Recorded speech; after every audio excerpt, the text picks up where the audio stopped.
Good evening. Tonight marks a transition into the final stage of this entire ASE Airport review process.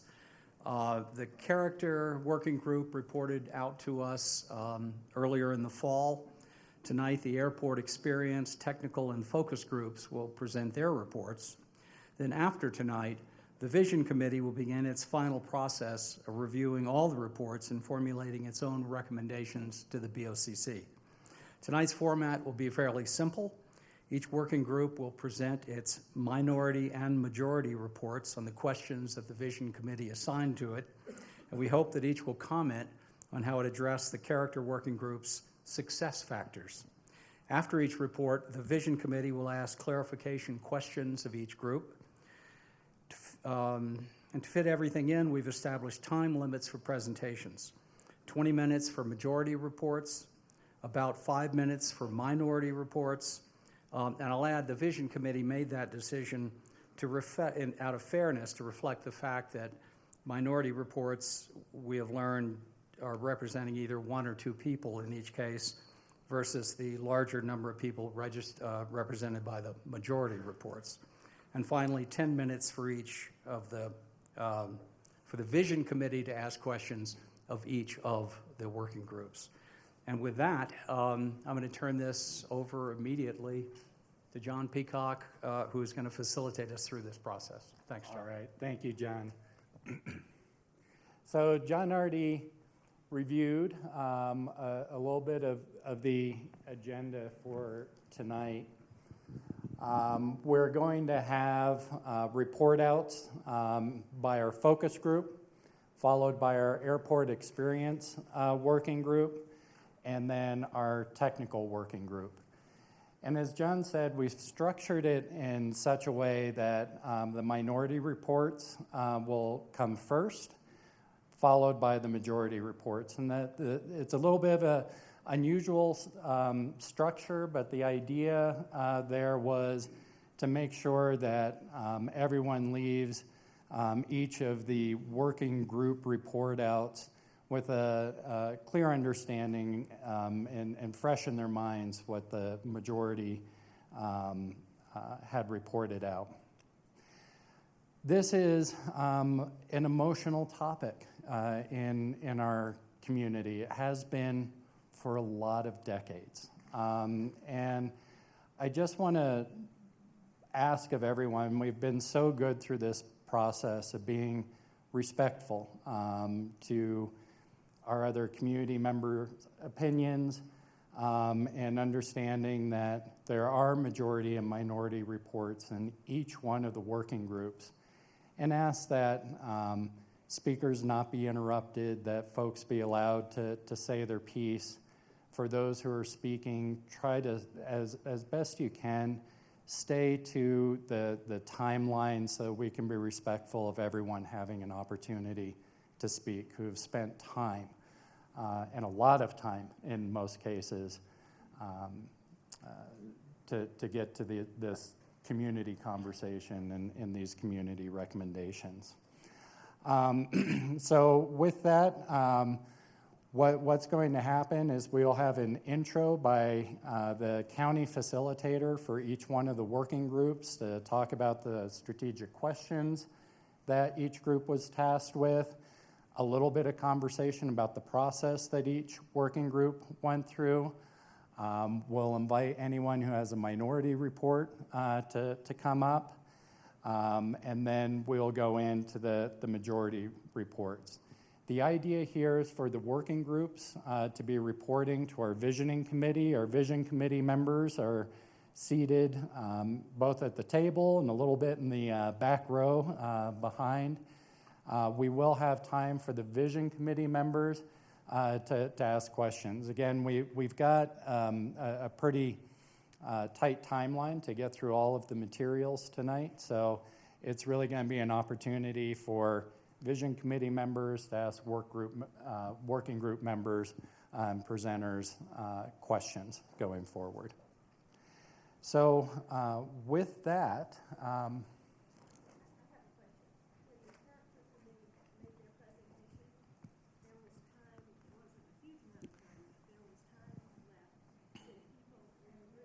Yeah. So I'm going to repeat the question because I know not everyone could hear. And Suzanne, I'm going to trust you. If I don't get the question right, you're going to correct me. So, okay, here you go.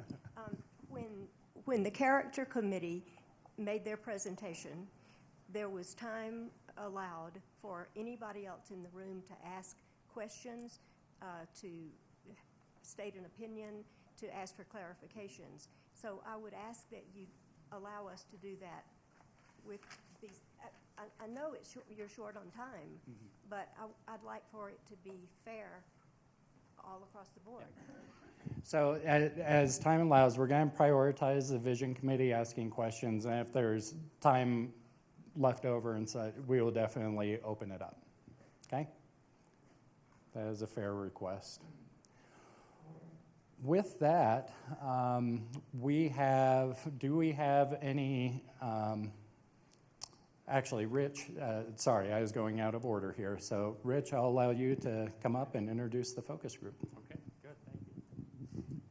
Well, good evening. My name is Rich Engelhardt. I'm the Deputy County Manager, and I had the privilege and honor, actually, of facilitating the focus group. So, but I couldn't do it all myself. Miles from Kimley Horn and Kara from Pitkin County staff really assisted along those ways. So thank you for that. So we'll go ahead and start with the focus group. So nearly a year ago, in February this time, the ASE Vision kickoff meeting was held in this room.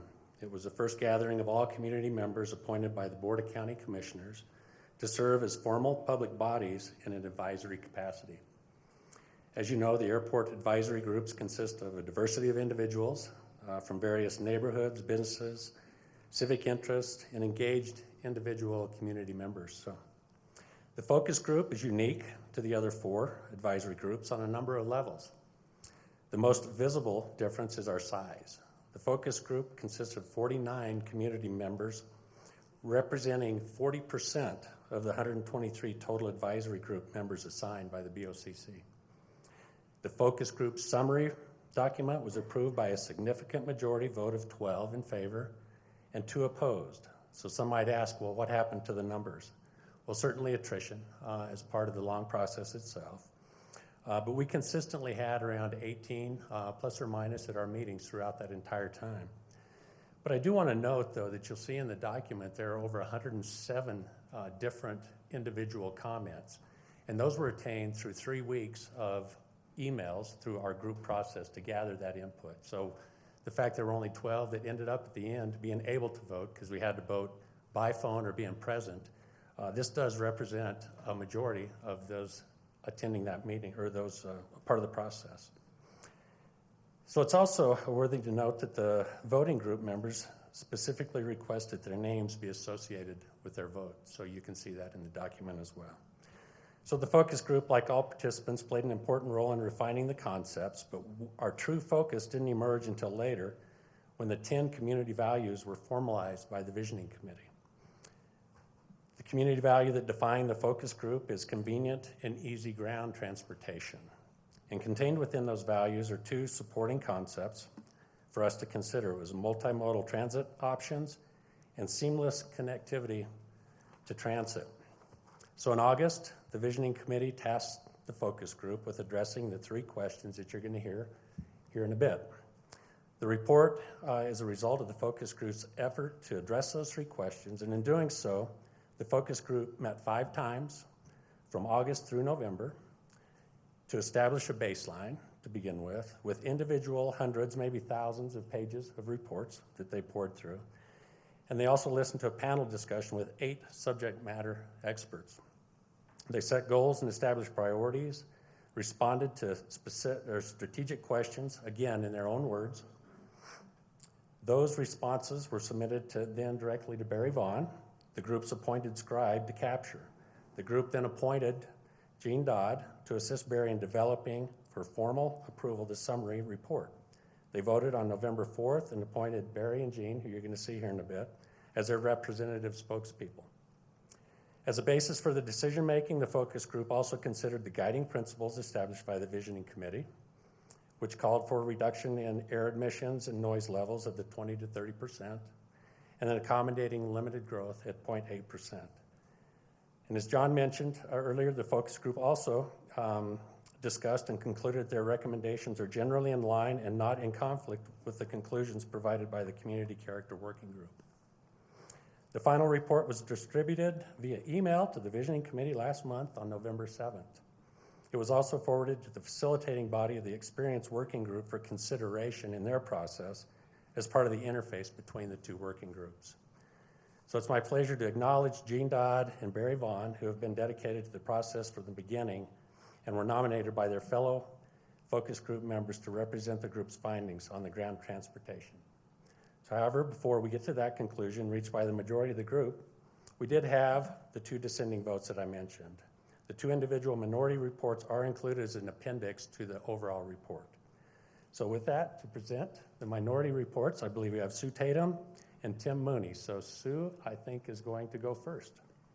And just as Sue's coming up, we just have a timer so that as speakers you have a general awareness of where you're at. And it will turn red at 5 minutes, Sue, and yellow 30 seconds before. Well, I'm a retired biology professor. You know how professors are, but I'm going to set a standard by being very brief. I got on the committee for several reasons, and I have lived in Aspen over 20 years. I came here when I retired from being a professor, and since I've been here, I've been an artist. But the reason that I got on, that I applied for the committee was that I'm 75 years old, and for 70 of those years, I have been a frequent flyer. I made some calculations. I think I've made over 600 airport takeoffs and landings, and I've probably been to more than 500 airports, including around the world with National Geographic. And of all the airports I was ever at, Aspen has the best airport in the country and the world. So I thought, boy, I better get on this committee and see if I can keep them from messing that up. The other way I felt qualified to be concerned about this is where I live. I live in the Gantt condominiums. I've lived there over 20 years. And the people that I talk to in the hot tub every day and around the hallways are our guests for 20 years. So I know who they are. Aspen is a small town. It's a luxury resort. It costs a lot. And we have guests who expect high standard, short lift lines, efficiency at the airport. And I can say that in all those years, I couldn't think of any complaint about the airport that I actually heard from a guest, not one. I can among my friends and myself find one or two complaints, but they're mostly about the days when the weather closes down the airport, or in my case, I was closed out of my flights last year for the airport closings because of the fire. So we can't control the weather. I hope we control the fires a little better. So what I heard sitting on the committee was a lot different than I thought ended up in the report. And I would say if there was one overwhelming umbrella, it was a lust for no growth, keeping our place small, keeping the Aspen experience special. And I realize that flies in the face of making the airport larger, but I hope that even though I'm a minority report, that you'll keep that in mind, and that's why people were happy. Also, we did vote in the focus committee on the best kind of transportation. It was the hotel vans, and I use the hotel van, the Gantt vans that you see around town a lot.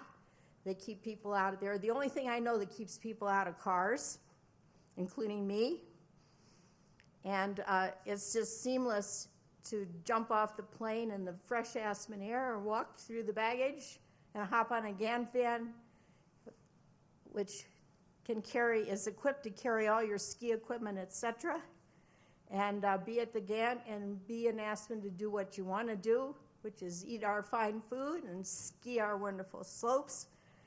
Three of our ski areas, I believe, were recognized as among the best ski areas in the recent ski magazines.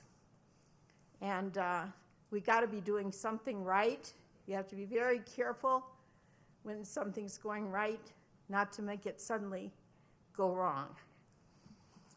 I did have trouble getting information that I would have liked to have more of. I wanted to know what the corporations actually wanted, how it was going to be paid for, how the space was going to be used, because it seemed to me that there wasn't as much space as they seemed to dream there was for changes. The impact of closing the airport or making it harder to use during the any renovations. I was interested in the opinions of the portion of the private use of the airport, and I couldn't get any of that. Although they did tell me when I ordered my Gulfstream this morning that the runway was too small. Too small? I don't need a big plane. Also, when I came to Aspen, I was healthy and I did all the winter sports. I did all the summer sports. I ice skated and I skied, but now I'm 75 and I do own a walker. And so I'm more interested in the issues that ADA compel, I guess is what you call it, required. You are at the 5 minutes. If Okay, there's a well then closing I will comment you quit. wanna make. Okay. And I've said what I wanted to say. Thank you very much for all of you being here and working on this. Any other minority reports from the focus group? Tim?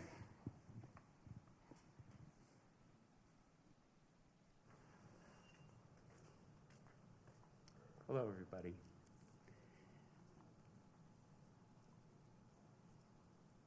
Being the focus group, I took a broader focus. I attended a lot of the meetings. I attended some of every different committee meetings, including the Vision Committee meetings, because I wanted to have the facts. I wanted to hear what was being said. And for me, this vision process was not believable. What the FAA is doing, what the airlines are doing, what the county is doing, what the weather is doing, what the corporations that are behind developing Aspen are doing, just never added up. So it was completely out of focus.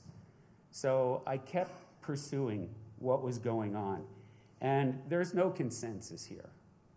So there's no agreement here. There's no agreement on the base fact that we should expand the runway to handle bigger planes, to handle more people. There's no agreement that this is necessary beyond just pure growth. And we were told we couldn't talk about growth. In the committees that I attended, people had blinders on, and they were given mundane problems to solve, which you could basically say, you need an intermodal transportation plan, hire a designer, hire an architect that specializes in this, that is world-renowned. The other committee, what's the experience of coming to the terminal? Hire an architect. We weren't capable of designing an intermodal or a terminal. And I listened to those committees, and they had the same frustration I did.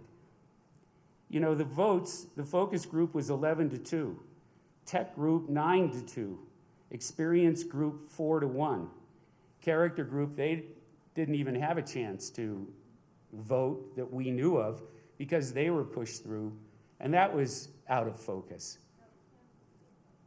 Oh, okay, well, I didn't hear the vote, I'm sorry. So the tech group that I was at the other night, basically, John Peacock was the moderator. They had the consultants in the room. Basically, Mr. Kinney, Kimley Horn's representatives, and Mr. Tomsich. And through every meeting, these consultants basically steered through Mr. Peacock, the process. And I think they were responsible for writing their report. A lot different from our focus group report. So to me, this is a deadlock. This basically is a mistrial. This basically is a hung jury. So what are you going to go to the county commissioners and say? That nothing was agreed upon? The technical group were the only ones who basically had a chance to vote on whether or not the threshold issues of expanding the terminal and creating a new, or expanding the airport taxiways and tarmacs and creating a new terminal. We didn't even get to discuss that. So those recommendations are going to come from one group out of four. And basically, if you look at the people that were in the room on the 9-2 vote, in my humble opinion, after knowing who's a local and who's working for who and who has, they're biased, 5 out of the 9 were basically being paid to be in that room. So I think that what I would recommend to the focus group is, as you go forward, include in your referral comments to the county commissioners that this should go to a public vote. We need to have the city and the county have an initiative that basically spells this out. That do we want 747s? Do we want big planes? Do we want more people? Is this a growth issue, or is this just something that the FAA is saying, the meter is running on your money? Either you spend this money, you have the county spend the money, or you lose. That doesn't make sense to me. A public vote makes sense. And I think that there should be an advisory board at the Pitkin County level that speaks directly to the Pitkin County commissioners. Take this off the plate of the county manager as his main job objective. And the airport manager reports to a board of local experts that can expedite the community's interests, not just the county's interests, not just the corporate interests. You are at the 5-minute Thank you. mark. So I think this deadlock basically has to go to the public, and I recommend that we have a vote and we have it as soon as possible. Thank you.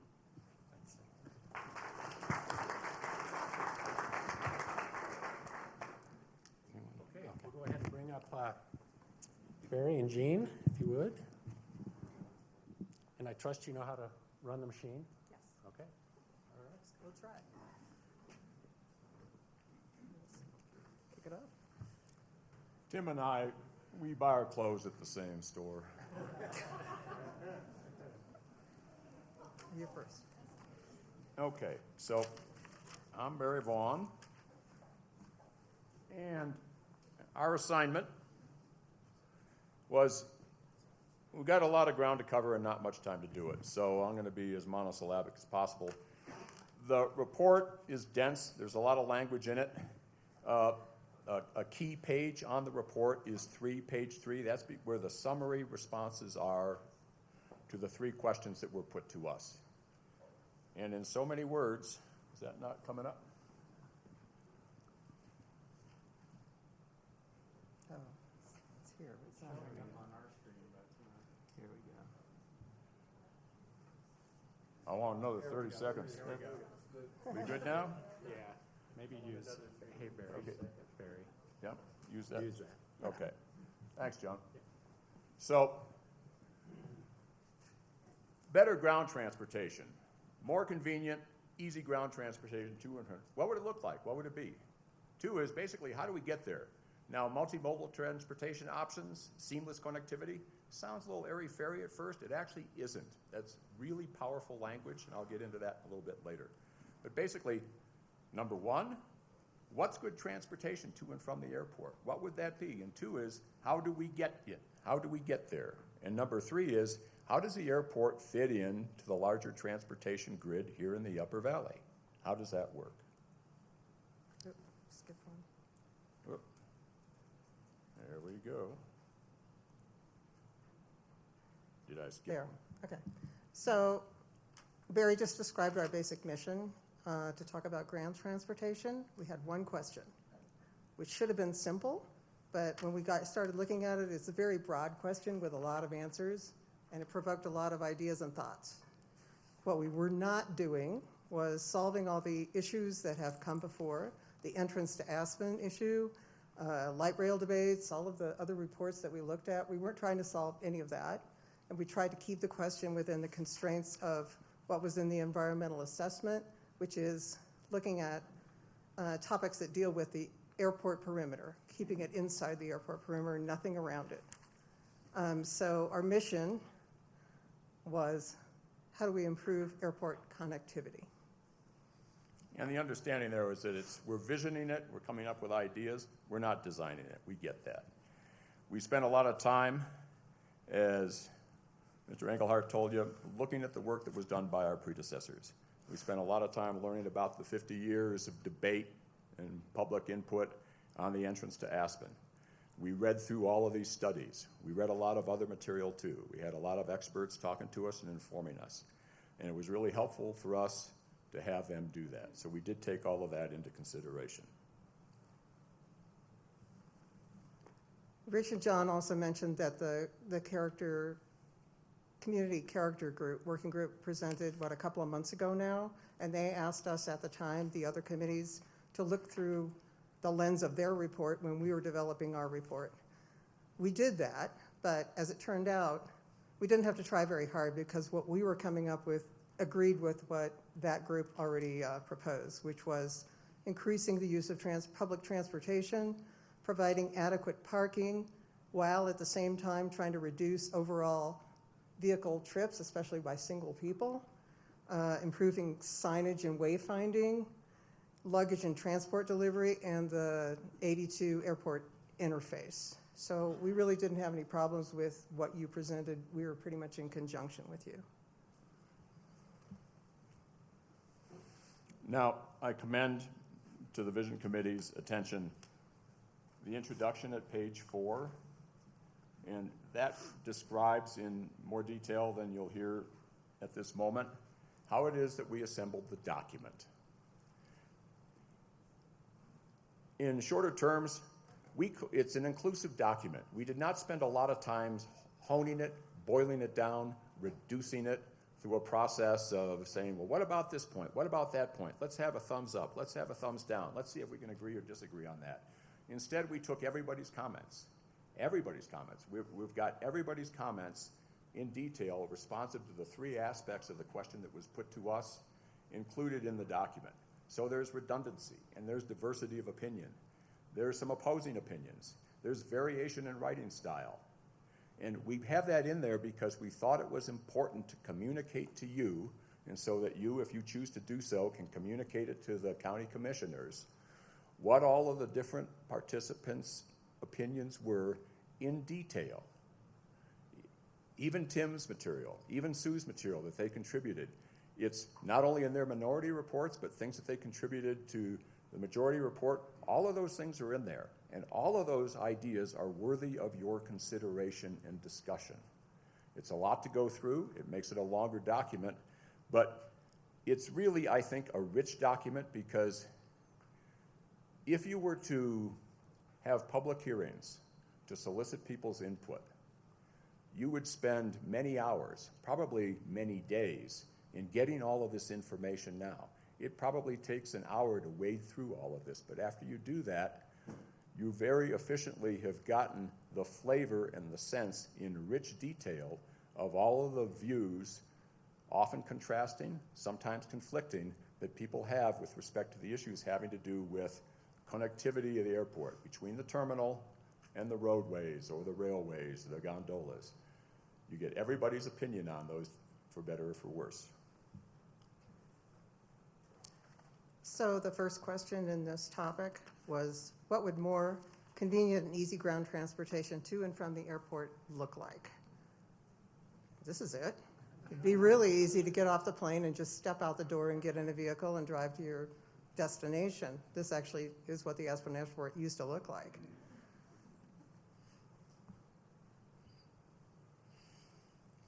So again, the summary page has our summary response, and that's at page 3. Now, in bullet point fashion, what you've got is a mix of public and private modes of transportation. Greater utilization of RAFTA buses, maybe light rail, maybe monorail, maybe gondola. Nobody suggested a monorail or I guess they did, a monorail, a maglev maybe. But RAFTA buses, which is the mass transportation mode that we have now, is dramatically underutilized at this airport. The information that we received indicated that people getting on and off the bus at the airport work there or they're going to the ABC, but they're not getting on airplanes. They're not coming off of airplanes. That there basically is something close to zero. I mean, there are a few holdouts or early adopters, if you want to look at it this way. Folks like Tori, they get out there and they use the bus to get to the airport. Most people don't. Hardly anybody does. And so there's an opportunity there, perhaps. And so there should be a discussion about that, about ways that could be facilitated, moving people from private transport onto public transport. The second part of the summary response is a multimodal transportation facility, primarily located on the airport property, not primarily relocated elsewhere, but primarily on the airport property, maybe with outline facilities for rental car fleets and what have you. There's more detail on that in the report. But we need a transportation facility there. And there might be, and this is, I'll talk about it more later, funding opportunities for that are not yet fully explored. A coordinated balance of weather-protected facilities, basically we're talking about a roof. People would like to have a roof over whether they get into the car or to the buses or onto the shuttles, into the taxis. There should be weather protection here. There might be issues because people want our guests to be able to see this wonderful environment when they're waiting to get on the plane or getting off, but at the same time, there needs to be weather protection. People brought it up. And the last point is coordinated management of traffic through that facility. We're talking about vehicular traffic and pedestrian traffic as well.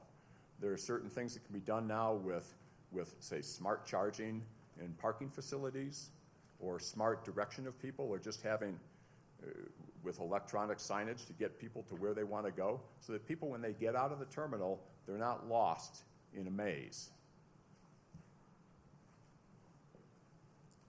So the detailed responses, as has already been said, goes on for several pages. We had people coming up with a multitude of ideas, and as Barry said, we included them all. So you can tell that some are going to disagree with other ones. Some are out there. We tried to just include everything and keep an open mind.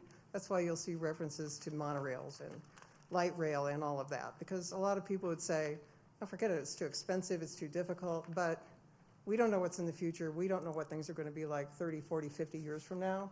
So we're trying to just leave it open and be really flexible. The most responses came concerning public transportation. As Barry already said, they want easy walking from the plane through luggage out to the curb. You don't want to have to walk out across the street in the snow through traffic like I did the other day when we were picking somebody up. It really isn't an ideal situation right now. We provide buses that loop through the airport that just go around and around. And we would have to work with RAFTA to make buses that you can put your luggage on and get off easily, on and off easily. Like at a lot of airports, they have shuttle buses that are meant to do that, to carry people to the parking lot and back, not like our regular buses. And then provide some kind of long-term parking solution. We can't eliminate that. People are going to want to drive to the airport no matter what. But the possibility of using the intercept lot or somewhere not 3 minutes, 2 minutes down the road is not out of the realm of possibility, where you could park there and then ride the bus to the airport. The detailed responses are found at pages 5 through 9 of the report. And at pages 6 through 9 of the report, because so many people talked about recurring themes, Jean collected those under subheadings. And so you'll find collected on pages 6 through 9 recommendations, thoughts that people had regarding luggage, rental cars, parking, signage and guidance, and general comments people made. They're there for your reading pleasure in the days and weeks to follow. We won't go into detail on those now. Barry found these amusing photographs on the airport website, by the way. The second question was about how we can enhance multimodal transportation options and have seamless connectivity to transit. Oops, sorry.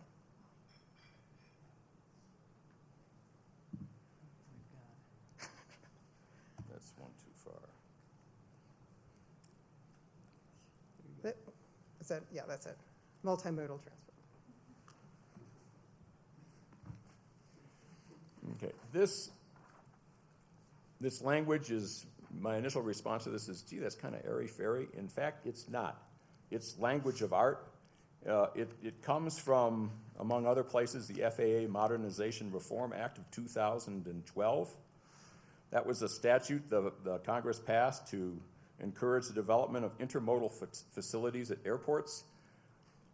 A hot topic today is funding strategies for intermodal airports. And there are a lot of examples from all across the United States of additional federal monies being available for airport construction. Not just FAA money on the air side, but money from the Department of Transportation on the land side. There's something called TIFIA, the Transportation Infrastructure Finance and Innovation Act.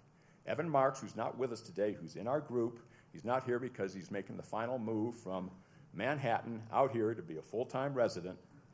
He brought this to our attention, and there's really a lot of potential there because up to 33% of the cost of building these intermodal facilities you can get funding assistance from the federal government to get these things built, and it's really something that needs to be explored. But in short, how do we get there? How do we get this multimodal transportation facility with seamless connectivity? You got to hire somebody. We got to hire consultants who will be able to design it and build it and manage the construction of it, and most importantly, or equally importantly, is to help us get the funding, and not somebody who says, yeah, I think I could do that, I learned about TIPIA, and then I'll help you get some money, but somebody who's actually done it before at other airports, because it's a multi-billion-dollar federal program, and it's just there, I think, for the asking. It's worth your exploring. So basically, we got to build it, and we got to hire people who will help us get the job done. We learned a lot in this last 11 months of going through all these presentations, and this was one of the things that I think a lot of us hadn't thought a lot about. This multimodal facility somewhere on the airport would be such a perfect solution to the traffic and getting people in a vehicle and into town or down valley or wherever they wanted to go. It's a great solution. And again, we got a lot of responses on this topic, just like public transportation. I would say the most responses came in these two categories. An example of some of the other responses were providing a marshal or somebody out at the curb to say, oh, you want to get a taxi, go over here. You want to get a shuttle, go over here in a direction.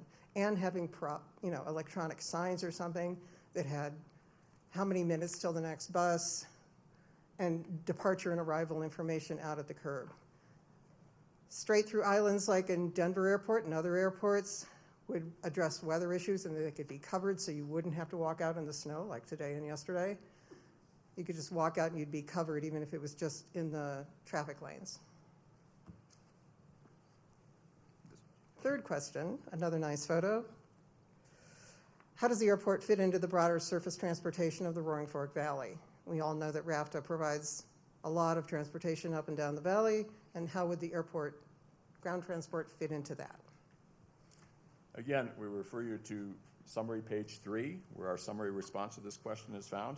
The detailed responses are at pages 11. There's a table of contents, but they're pages 11 and 12 of the report, and Jean's going to mention a couple of those. But the summary response in so many words is basically, the airport's right at the center of the Upper Valley. You've got Woody Creek in the north, you've got the ski areas to the south, you've got Aspen to the southeast, you've got Snowmass to the west, and right in the middle of all of it, geographically, is the airport. And everybody who comes in here, our industry, it's either on the 82 or it's through the airport, unless you're counting people hiking over from Crested Butte. That's where all the traffic is. So it is and should be an integral part. The economic vitality of the community, unless we're going back to the quiet years, require that it be efficient, it's got to be safe, it's got to be environmentally friendly. Now, increasing public transport to and from the airport while minimizing disruption with existing forms of transport, we don't want to put the taxi cabs, at least our committee doesn't want to see the taxi cab operators be all put out of business. We don't want to see displacement through disruption, through new technologies. But there does need to be a balance, perhaps, in achieving more public transport here. That's going to be challenging, to balance it, to get some more public transport without putting people out of business, but it's worth the effort. The detailed responses offered other ideas in this regard. We all kind of debated this for a while and kind of agreed that while the airport is sort of at the center of things, it could serve as one of the hubs of the regional transportation network, probably not the only one. We know there's a lot of people down valley, there's people up in Snowmass, there's people all around, but the airport would be a center-based hub in the transportation network. And we would want to maintain the 82 right-of-way corridor so that, as I mentioned earlier, we could future-proof the airport for whatever might come down the pike 30 or 40 years from now. We really don't want to design something that limits what somebody could come up with 20 years ago and say, why did they do that? We can't put a light rail in now because there's no way to do it. So we tried to keep an open mind here. Okay, 3 takeaways from our recommendations. I mean, the summary responses to the questions that were put to us, they're at page 3. Everybody's thoughts in detailed responses are in the pages that follow. Said another way, 3 takeaways, how would you write it in block letters on the back of a matchbook cover would be, number 1, we need, for the ground transport, we need more public transportation. That should be investigated. Some form of mass transit, I mean, whether it's rail, whether it's more buses, that should be investigated. Okay, we need weather protection.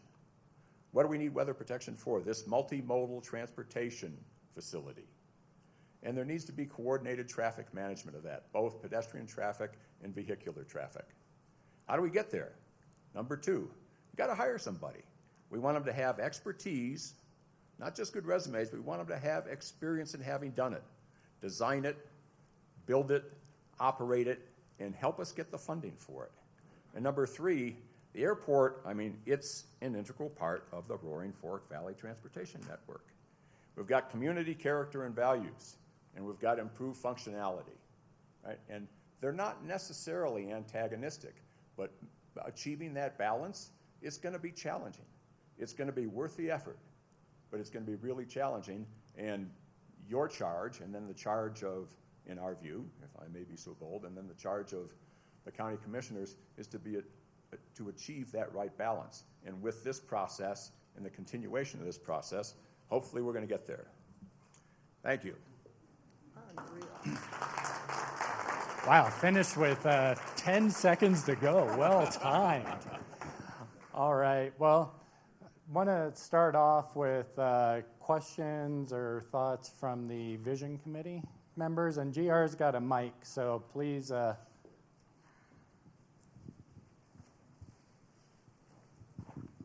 Do you guys want to make any, Jackie Francis here, do you guys want to make any comments on the minority reports?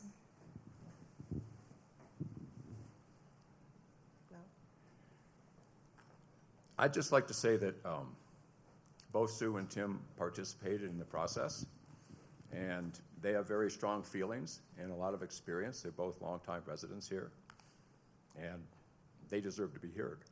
And they have been heard by us and by you. And you should, it's in terms of the vote, I mean, we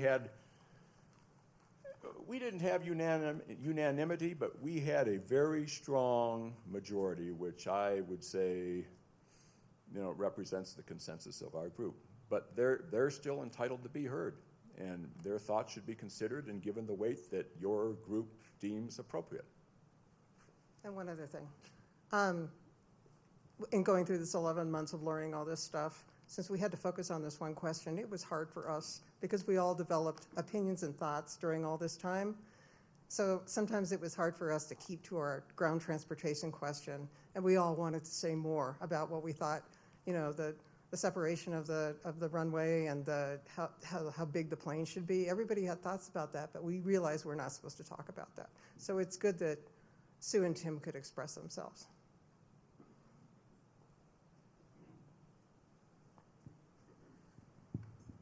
Hi, Tom Fritzstein. You refer often about multimodal Right. facility. Right. Can be more specific of what modes you're talking about would be in such a facility? Yes. We were very specifically and repeatedly told that it was not our job to make recommendations about or to solve, for example, the entrance to Aspen. The last mile on arrivals or the first mile on departures was not within our remit. It wasn't. So what we mean by multimodal and the work that we've done in conceptualizing, in trying to take part in the visioning process, is to say, let's take what we've got now. I mean, multimodal, what does that mean? Many modal modes, ways. So, they're private cars, they're hire cars, they're bicycles, they're buses for a few of us. You know, there's ride sharing, hotel shuttles, those different ways. Each one of those is a mode. This, in our view, if I remember what we agreed on, the facility as it's built now should be able to accommodate all of those modes for which there's enough volume to justify constructing facilities to handle each one of those modes. And not just limited to that, but if we're going to be a little aspirational or if we're going to use the crystal ball a little bit, those that are reasonably anticipatable. Thank you.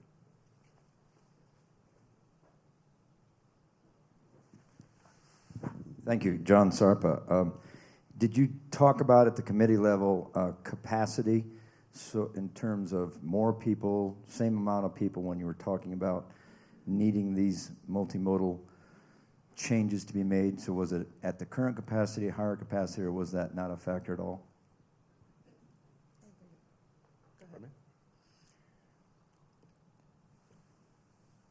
We know, we're aware, we're very well aware, and this trenches more on aspects of considerations that were covered by working groups as opposed to the focus group, technical group, airport experience group, community character group, in terms of the capacity of the various components of the contemplated redevelopment of the airport and how that might affect community growth, values, and character. No information was presented to us by experts in terms of the concept that one could or could not try to manage that in any way by constraining or amplify it by building more or dealing with, say, induced demand concepts in terms of like sizing this multimodal facility. So our thought, so maybe the short answer that you're hearing from me is no, but our thought was that whatever capacity is determined by the county after having gotten the input through you of the technical working group regarding the air side and the airport experience group regarding the terminal, the ground transportation multimodal facility should be able to handle all of that. That whatever size, whatever flow of people and cargo moves through from the air side through the terminal to the transportation system and back again, we should be able to handle that.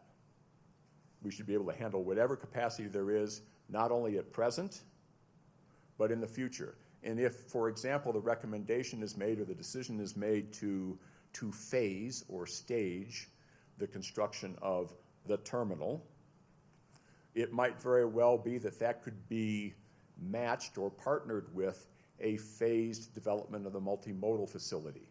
But other than recognizing that concept, we took it no further.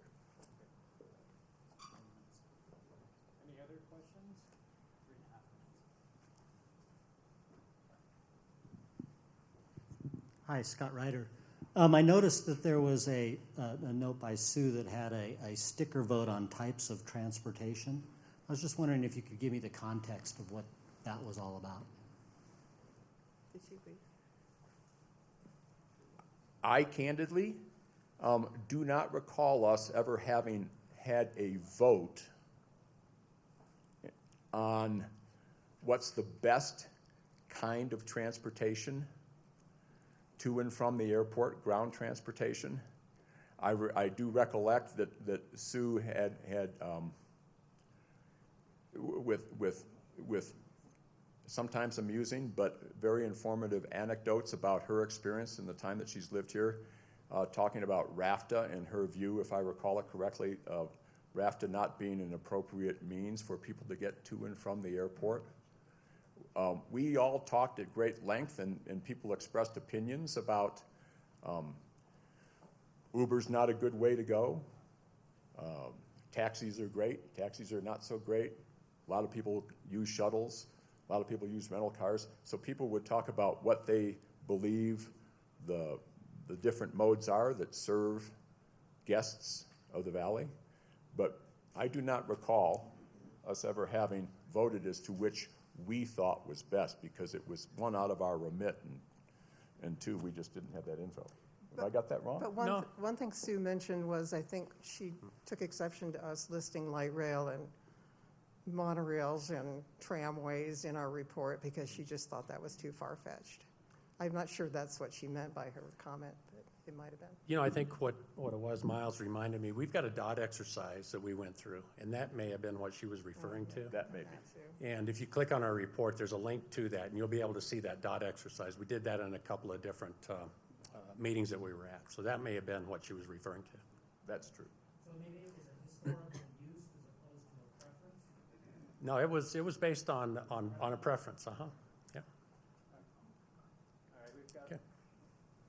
We've got about 1 minute left of questions. Is there any more from the AVC? I'll ask one more if we have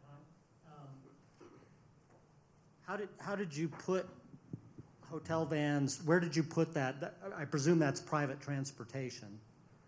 Yes. And did you rank those? I guess you just answered maybe you didn't rank those necessarily. But did you have any determination on how much use those other than the dot exercise, which now Rich has mentioned it, I recall being an exercise where one expressed preference, not a report on historical loads. I don't recall us ever we didn't do a ranking. Other than the dots. Other than the dots. We never, unless I am mistaken, we didn't reduce the dot exercise to a table or a list saying here's number 1 and here's number N with a ranking in between. No, it was. We did have some information as to what volumes. We were provided with expert reportage on if you take a pie graph of who uses rental cars, who uses private cars, who uses shuttles, who uses taxis, how big a slice of the transportation pie each one of those has. That information was provided to us, but I don't recall us using that in our deliberations or in making recommendations. Did you put much time in talking about how they'll get from a bus stop to a hotel if they take a bus? Scott, can you use the mic, please? Did you put much time or thought into, if they're using RAFTA, how they would get from those stops to their hotels? No, I don't think we got that granular at all. It was much more perception of what we thought was used the most, and it was a visual exercise in hotel shuttles are important, buses are important, and then leave some private parking too. So. Question, Stan Clausen, Vision Committee. Rental cars have a kind of unique presence because they're a source of revenue for the airport. They're also probably one of the most front and center things that people see when they exit from their planes. Did you consider some kind of diminishment of the presence of rental cars or their use in your deliberations?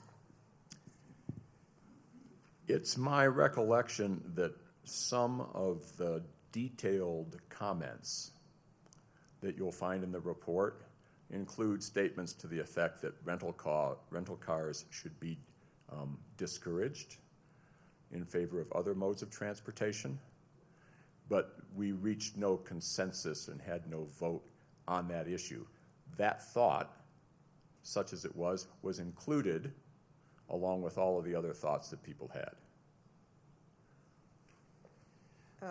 I think there is mention, we did realize that the rental cars are a great source of income for the airport, so we had to maintain that use of them. We talked about having an all-electric fleet. We talked about moving the rental car parking again to the intercept lot so people would have a short ride to get to the, so we certainly did not eliminate them and discuss them, but probably not in the detail that you're looking for. So I think we'll take one last question from Vision Committee. I want to honor what Suzanne had mentioned before, but what I'd like to do, Suzanne, is get through all the presentations before you open it up, and that way we're sure that we've heard all the information. If I may just add a very brief comment in response to Mr. Clausen's question. I will just mention, since it came up, that I noted when I was going through the list today of various federally funded or assisted, where the federal government assisted in the funding of the ground transportation facilities, that sometimes the part of the primary source of funding for the construction of such facilities would be anticipated rental car revenues. One last question, John. It's a very good presentation. It's sort of left up to the traveler how he might want to get to and from the terminal. Yes, sir. But we have such an unusual airport, being only 3 miles to Aspen and a little longer to Snowmass. I am wondering if any place in the world you know of where there is 1 or 2 remote check-in and check-out places, i.e. terminals. In other words, if your destination was Aspen or Snowmass, has this ever been done before, where you pick up your bags and you check them in at those locations, which would reduce the need for vehicles tremendously? We may have a very unusual opportunity. I don't know if it's been done anywhere else in the world. We did receive some anecdotal information about places like Zermatt with their no-car policy and the 3,000 lot parking structure near the town, and then the rail service into the town.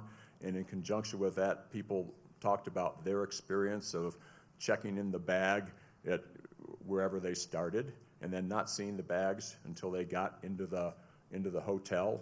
Whether that would be feasible here is an interesting question and might be worthy of your time.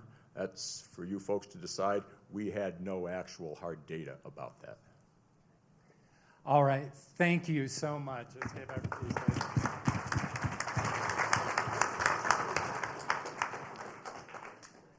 All right, I'm going to ask Abby Dade to come up from Kimley Horn. Abby supported Brian Pettit, who was the staff facilitator. Brian could not be here tonight for medical reasons. So, Abby. And then the flipper is right there. It's the green button. Green button, got it. Okay, thank you.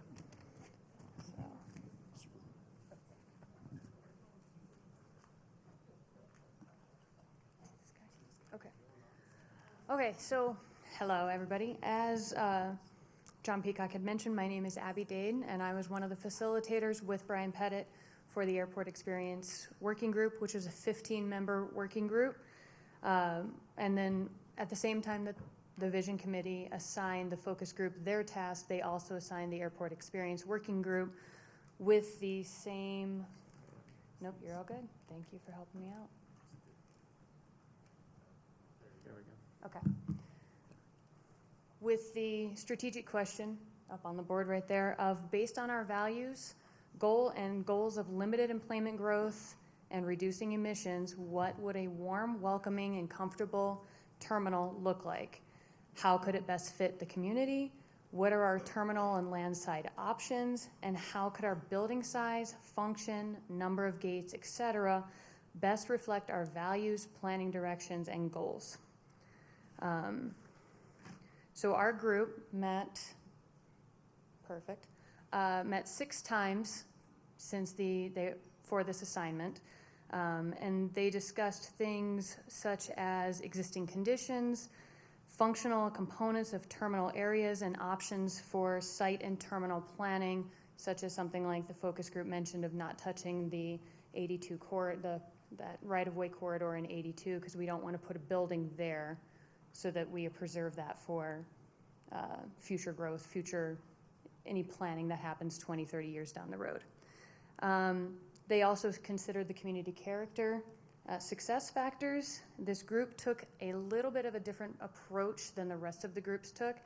They met a couple of times, as I mentioned, for the existing conditions, learning about the how you can plan a terminal, what goes into it, and then they broke it down into little segments, and they voted throughout the meetings on different recommendations and motions, which will be explained in the presentation that Rich Berkeley will be giving here in just a moment. And with that, I'd like to introduce Jay Hughes, who will be presenting the minority reports.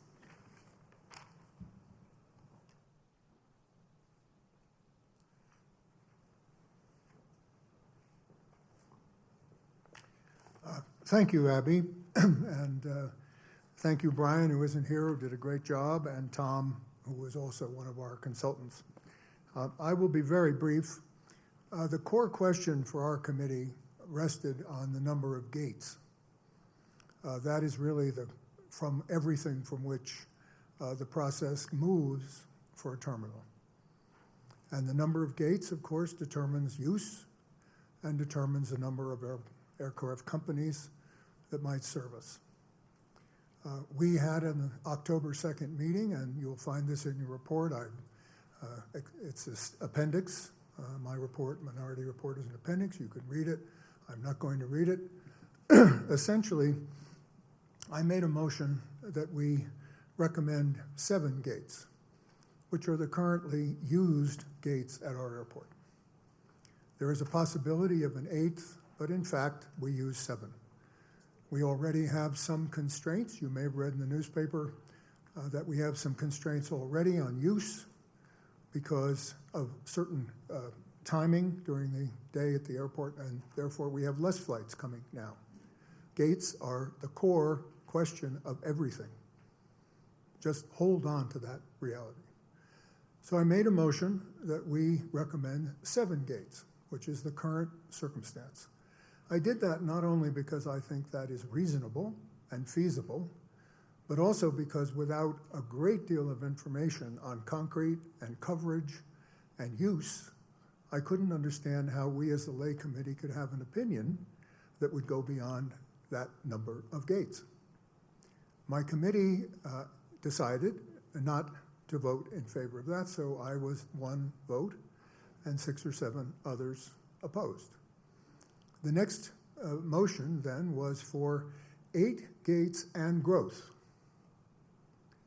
I suggested then in the discussion that 8 gates and growth was an impossible situation because we had no information whatsoever on the coverage questions, the use questions, the operations of the airport, none as a lay committee that would suggest that larger than the current use could possibly comply with what the character committee had suggested and the rules that we were engaged in, including, by the way, 0.8% growth. We were given that figure over the next 20 years. So I said, this is ridiculous. I can't imagine how we can vote for 8 gates and unlimited growth. I don't think anybody meant unlimited growth. Let me be very fair and clear. It's simply that's actually the recommendation of our committee. 8 gates and growth. Well, again, we had no information as a committee on coverage, but obviously each gate means another airplane can arrive and depart, and that means it has to have tarmac, it has to have services, it has to have more employees, it has to have bigger and bigger and bigger. So I have no idea what an 8-gate growth plan with unlimited growth, although as I'm saying, I'm sure the committee didn't mean that. I have no idea, so I voted against it. So my minority report on the first issue is, I believe 7 gates are something we could all understand. It services our airport now very satisfactorily, although even now we have certain constraints on the time of day when all the planes come in. Now, I'm not on the timer, so being a lawyer, I'm going to shut up and make my second point really quickly. I don't know why I'm not, but I guess somebody decided to let me go. The second minority report that I'm offering is this. And in one of the earlier report that we just heard, I think it's important for the Vision Committee to realize that being lay committees, we had very mobile memberships. So yes, we had a 15-member committee, but I only believe the very first meeting in this room over there did we have 15 people present. I know of no other meeting that I attended that we had more than 6 or 7 or 8. There may have been, there were 1 or 2 meetings I missed, but I think you should understand that some of these recommendations from some of the committees are in fact not necessarily the majority opinion. I'm not arguing for mine, I'm just making a point that I'm hoping you're aware that these committees were, at least our committee, was incredibly flexible in who showed up. So my second minority opinion is this, which is on the question of jetways. You will read in the majority report, and it'll be delivered in a moment by my colleague, that we voted for jetways. The vote was 5-1. Remember, we're a 15-member committee. That meeting I did not attend, so I have put in a minority report to join my colleague, who was the 1, to make it 2. So the vote on the jetways from our committee is 5-2. And I will simply say this. Like my earlier colleague on the Focus Committee, I have made at least 350 arrivals and departures at Aspen Airport since I moved here in 1993. Maybe more. I just stopped there because I thought that was a reasonable number to suggest that I had an experience and made it worthwhile for me to be on the committee. There's never been one time when I arrived in Aspen or left Aspen that I needed a jetway. I'm perfectly capable with these 2 feet to walk to the tree and get on the plane. Thank you very much. Thank you. Okay, and Rich, I think you're going to present, so the green button. I think she has to use the arrows. Oh, okay. Okay. Take a second to wake up here. There we go. Thank you, Rich Berkeley with the Experience Committee.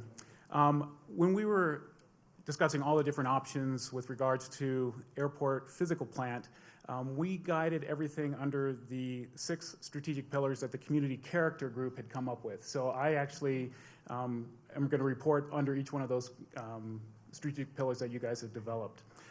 3 overriding themes came out through our committee. The first is that we wanted to maintain existing levels of service, both with the number of carriers, the number of direct destinations, and the number of passengers. So we didn't really look at increased growth, although we did acknowledge 0.8%, but we wanted to maintain what we currently have, which we do believe fits the character community character. Terminal isn't acceptable for either guests or employees. So the terminal definitely needs to be changed. And flexibility and adaptability are critical to whatever we do. So when we look forward 30 to 40 years, we need to give the future planners the flexibility to do what is correct and not constrain their hands. One of the things that we looked at was, for instance, 20 years ago, TSA didn't exist, and TSA is the dominant feature now as you enter the airport. So within this, we reflected the local culture and values, which is one of the strategic pillars, and we looked at all sorts of different things. One of the multimodal transportation initiatives that Barry is talking about was top of mind for us as well, and that waiting and lift in traffic to get to the airport is not a very good customer experience. Environmental responsibility, we assumed was going to be there, certainly a net zero building, plus the efficiencies in the aircraft. We assumed a building that would be as efficient as the one we're in right now, which is a net zero building. Economic vitality, we do believe that the airport is probably the biggest competitive advantage that Aspen has over any other resort in the world. And very few resorts have an airport 3 miles from town, and that in and of itself is a huge driver for economic vitality and needs to be maintained. Design excellence. If you ever want to not have design excellence, have a committee design it. We agreed that we were not experts at all in this area, and to Barry's point, hire professionals. What we really, I think, recommend to the Vision Committee is that after you guys make a selection for either a series of airport planners or designers or architects, and have either a committee that selects it or pick the best parts of each one, but certainly our group had no expertise in design excellence. We do want to preserve our high quality of life, and we do feel that access to air travel is part of that, but also in a way that accommodates a lot of what you guys are talking about. Ease of access and egress from the airport, multimodal transportation, taking traffic off the road. All of those are there. And then finally, flexible and adaptable for the future. So Bill Thomas will cover things that we don't even think about as we go forward.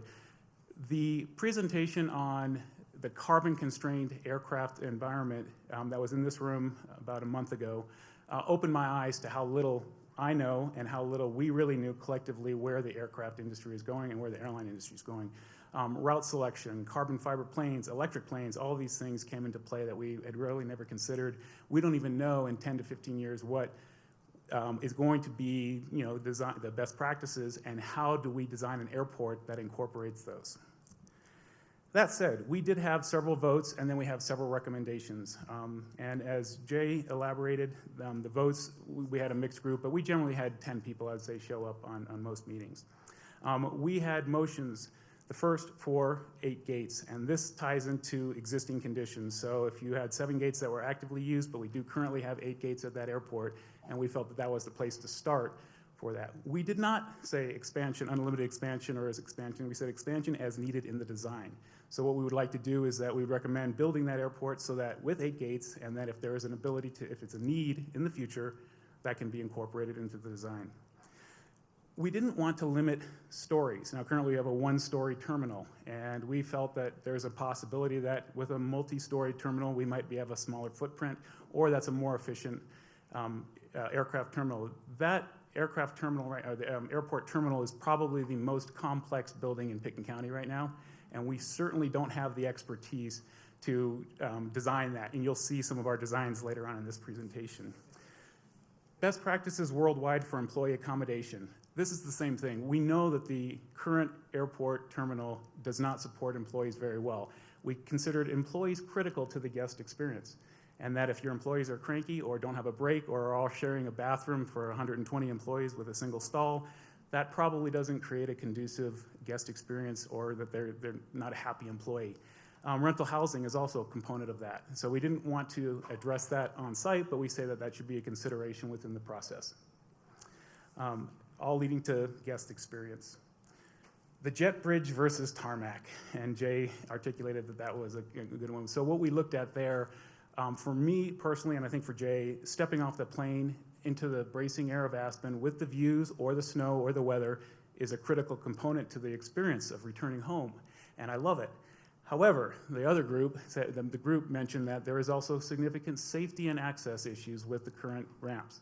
So what we did in the typical Aspen fashion is that we came up with a hybrid, and we would like to recommend a cabriolet jet bridge, which is a roofless jet bridge that gives you all the advantages of a jet bridge with none of the safety or environmental hazards and ADA compliance. We recommended 2 baggage carousels, and this is just in line with existing conditions. We currently have 2, and we would like to maintain the existing level of service. Rental car counters, which you guys are talking about, we would love to see this kind of as almost a scramble with all the activities that you need when you exit a plane. That's the guest information booths that you guys were talking about. That could be something similar to your taxi choreographer. All your rental cars, any services that you need, any your baggage claim, all of that is front and center in one very easy to navigate room with transport right there as well. So we do agree that the multimodal transportation should be incorporated into the terminal at some point. We kept defaulting to rubber tire and RAFTA, Tony being the exception with her gondola connection, but we felt that if RAFTA, even 1 out of 4 buses every 15 minutes, free buses going right by the airport as it is right now are hugely underutilized. I joined Tory as one of the few people that do use them, but that would be an opportunity to take rubber tire off the road and reduce traffic and create a better guest experience. Design aesthetic. Again, we would turn this one over to professionals, and we have so many different opinions that we felt that some sort of committee and competition possibly, and that a series of proposals will be presented to you guys, and then you can make the choices, or the county commissioners. And then the final one, endorse a typical passenger terminal layout. So we really looked at all the functionality that goes into an airport terminal. And we quickly realized that we didn't have the expertise to design all of these, including what the TSA requirements are. So we would certainly want to turn that over to a planner. But this is what our first draft was, and I won't bore you. So then we simplified it to this, which is still fairly complex, but you can see that there are so many moving parts to this that we felt that professional planners need to be brought in and that they would give proposals to either the county commissioners or to this group right here. Recommendations. These were not voted on, but these were just things that came up. We definitely need an area for overflow luggage. And so we have pictures that several of the airport employees provided of just acres of bags covering the floor. We want a visible welcome booth. And so that ties in exactly to what the focus group was talking about. The hotels, taxis, ride shares, all the same facility, right in your multimodal experience that you have articulated. Expand curbside check-in for all airlines. Safety, clear sidewalks, I assume this is going to be part of the function, but this is the covered roof that you kind of said, so that there's an area that's protected from snow. RAFTA was key to us. I'm not going to cover the multimodal, but this is a huge component to it, and we do feel that buses designed for luggage would be great. More taxis. I did not realize we had a lack of taxis in town, but apparently there's times of the year where you can't find a taxi, and so you're limited as far as transportation. We don't know where autonomous vehicles are going, but you guys have talked about it, and they certainly should be incorporated into the design. Older demographics. Where's Sue? Did she already leave?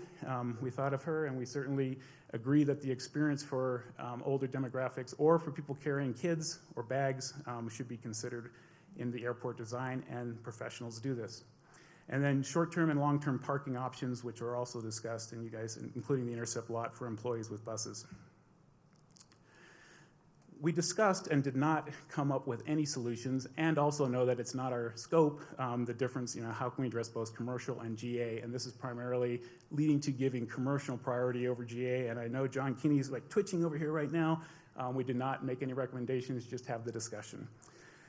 Develop an airport app, so that there could be an airport app that, flight arrival, traffic, options for transport, and then anything else we have with concessionaires within the airport.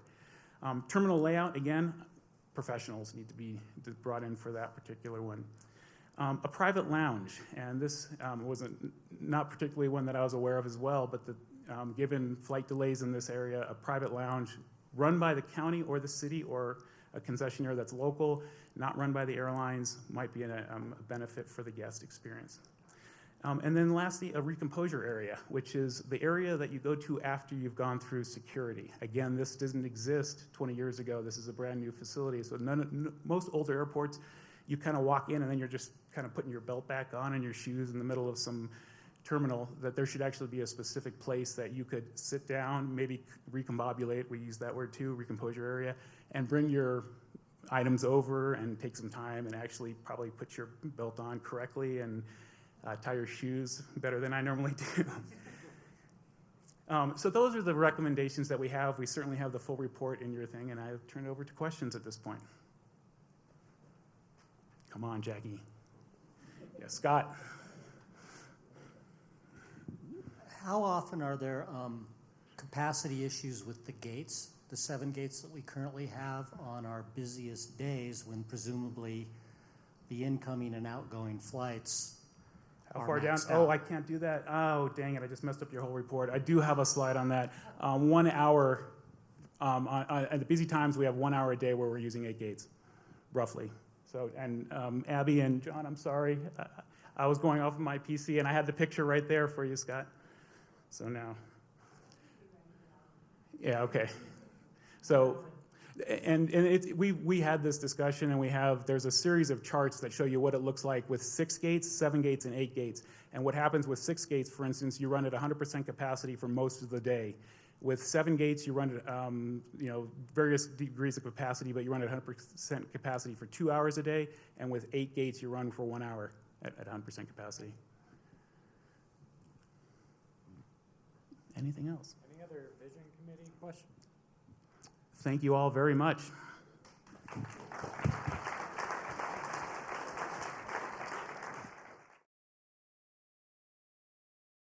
So we're coming up on the last working group presentation. So that's the technical working group. And we had a bunch of us tag teaming from county staff, I think, on facilitating this group, me being one of them. So I'll go ahead and do this introduction real quick. So the technical working group was tasked by the Vision Committee with the following strategic questions. To meet our community values and goals, what is our preferred design aircraft? And more specifically, how could the existing or future fleet mix meet the air pollution reduction, limited employment growth, and noise abatement goals established by, to that point, the vision process? In light of those community goals, what does the future airfield look like in terms of safety and airport design? What are the implications of the status quo versus Airplane Design Group 2 versus Airplane Design Group 3? And could any variations exist within these design groups that might help us attain our community goals? And how could our future airfield be as green and carbon neutral as possible? To answer those questions, the technical working group, which was made up of 17 members, met 7 times seven times so far. I will note for the Vision Committee that we met last Tuesday to finalize the recommendations of the Vision Committee. The report is still being redlined and the language is still being refined to the vote that took place. So you will have a presentation tonight of the recommendations, and the report is going to follow the technical working group having an opportunity to review the final language to make sure it reflects the vote that was taken. However, the recommendations that you will be seeing tonight have been voted on by the group. The technical working group's presentation is a dense document. By the time the appendices and such are put together, I think we're going to be well over 40 pages. The body of the document that the technical working group produced is right around 25 single-spaced pages, so you'll have fun reading it.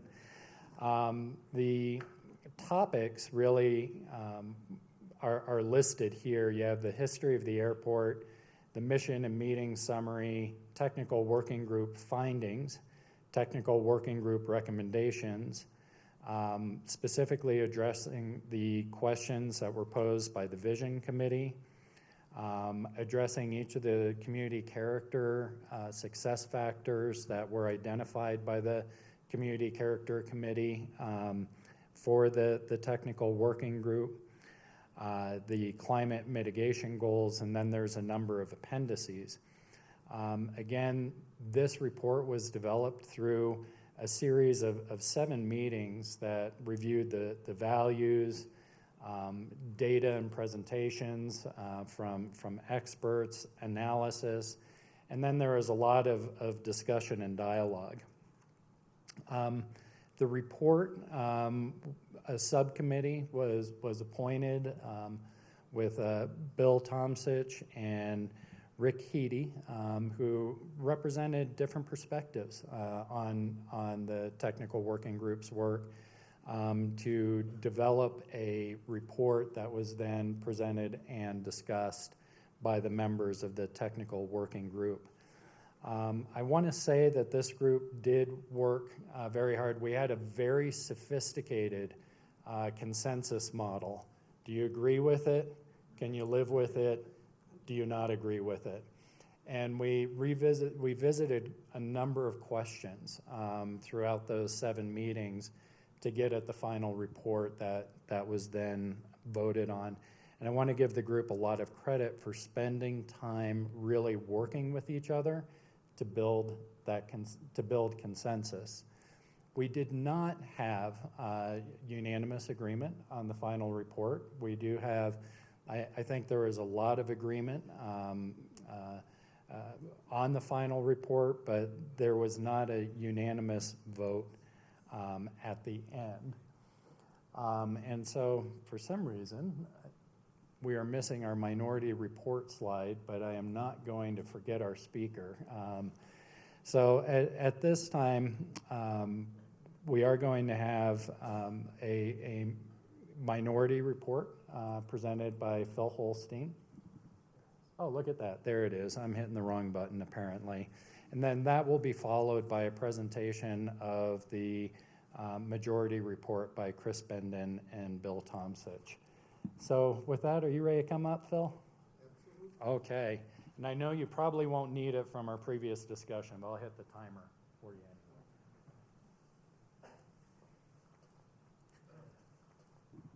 anyway. Good evening, everyone. I'm Phil Holstein. I came to Aspen to ski for 2 weeks in 1968, and I'm still here.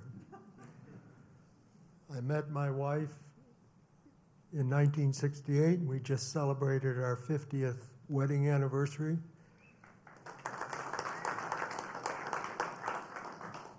And we finally are able to call ourselves old timers. We've watched many changes. When I first came here, we flew on Convair's, and that was quite an experience in the late 60s and 70s. The airport has grown substantially over the years, and the technical committee was really a group of very knowledgeable people, and I want to commend the group for their serious and very intelligent discussions. I have to say that most of the report I agree with, but the one major thing I do not agree with is the recommendation that we move immediately to a full Phase 3 airport. We have at the present time, as you know, a regional airport, which is a modified Phase 3 airport with modifications. The reasons that I am concerned about moving at this time to a full Phase 3 airport, which is a kind of a hub type of airport that has much larger airplanes, the capacity for much larger airplanes, is that I think the uniqueness of Aspen is one of the major reasons for its economic vitality. We are not anywhere USA. As all of you know, this is a unique community. That's why I've been here for 50 years. It was unique when I moved here, and it remains unique today. I am concerned that we are beginning to push the envelope of that uniqueness and beginning for commercial reasons to put that uniqueness in jeopardy. I would hate to see that happen because there's very few places left like Aspen. We have wonderful facilities here, wonderful restaurants, wonderful shops. Actually, a very good airport that needs to be enlarged. No question about it. We need a new airport. It's the airside expansion that worries me. Once we lose control as a community and give our control over to the FAA, who will be determining what happens at the airport, I think we put our uniqueness in jeopardy. I cannot imagine if we have larger airplanes, supposing we have large airplanes and 3 come in at the same time and 300 to 400 people get off. I can't imagine the congestion that would follow. It's just, we're not equipped to handle shoulder-to-shoulder traffic. We're not LA. We're just a different type of community. And I would hate to see a facility built that would accommodate 300 or 400 people at once landing at the same time. And I don't know what that would do to the, I don't know how they would get where they're going, that quantity of people. So I am very concerned about the way that this seems to be going. Some of you who are old timers might have remembered Brad Christopher, who was who ran the airport. So you are 5 minutes. I am? Yeah. Well, I guess I can't give you all the rest of it. I was going to read a letter from Brad Christopher that he wrote to the county commissioners, which talks about this very problem when the commissioners wanted to expand the airport. And incidentally, there was a vote taken of the community. It was the expansion of the airport was turned down in 1995, 2-1. I suspect that if another vote were taken today, we might get a similar result. I don't know, but I suspect we would get a similar result. At any rate, my time is up. And thank you. And I just want to acknowledge before bringing our presenters for the majority up that Phil was not alone. There were 2 members of the committee that voted in favor of the minority report. I had missed a slide. My slide deck was out of order, but we did, as I said, we had 17 members of the committee.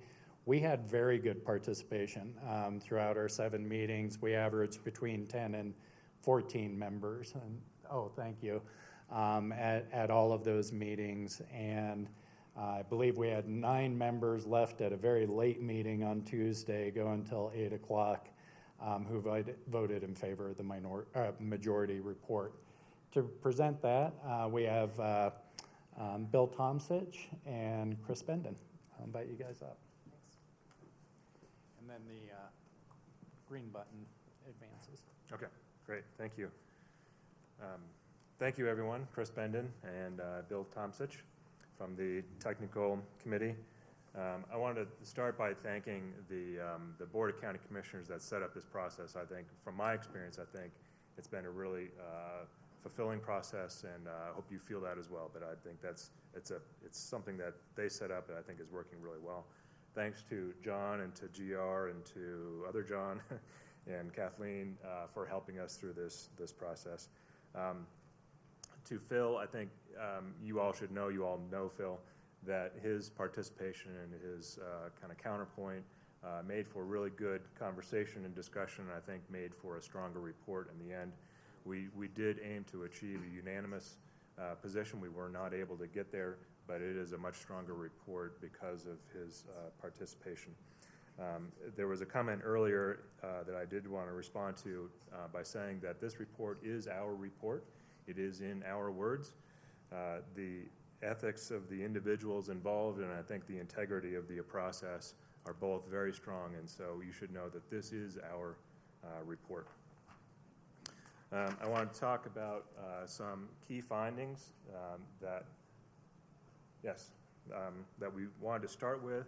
It was important for us to have our recommendations based on things that we could decide that were actual facts. So, and those are on these 5 categories: safety, airplane availability, GA aircraft, a thing called scope clause, which you don't know what it means yet, and phasing.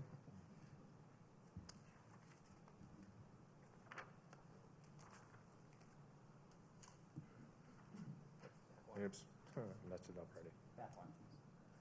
There we go. Okay, so safety, this is something that layered into all of our conversation, very much a priority for the group. What we learned from listening to all the folks that presented to us and going through the data is that we have a very safe airport, and we should all feel very good about that. It is excellent, and it's also improving in its track record. So we focused on the data and what people that are very much in the know had to say about safety. And so we do have a very safe airport, and there are very strict operating conditions that the FAA requires pilots operate under.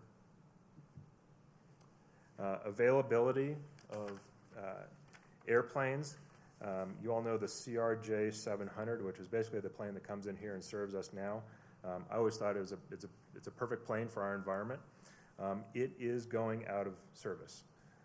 And so there's debate within the industry and certainly within our group and different opinions from the various folks that spoke to us about when that is going to be happening. But in general terms, the last CRJ 700 is going to be in 10 years or 20 years or in some sort of time span. But the point is, it is going away. And second is that the new generation of commercial aircraft are quieter, they're more fuel efficient, and we expect that they will require fewer operations. Their wingspans are larger, but there's advancements in this next generation of aircraft that are very appealing in terms of their ability to meet our community objectives. In general aviation, the forecasts, kind of regardless of the future changes to the airfield, there's projected increases in general aviation. And similar to in commercial, there are improvements happening within general aviation aircraft. This thing called scope clause, which is a term that doesn't mean anything when you, the words put together still don't mean anything.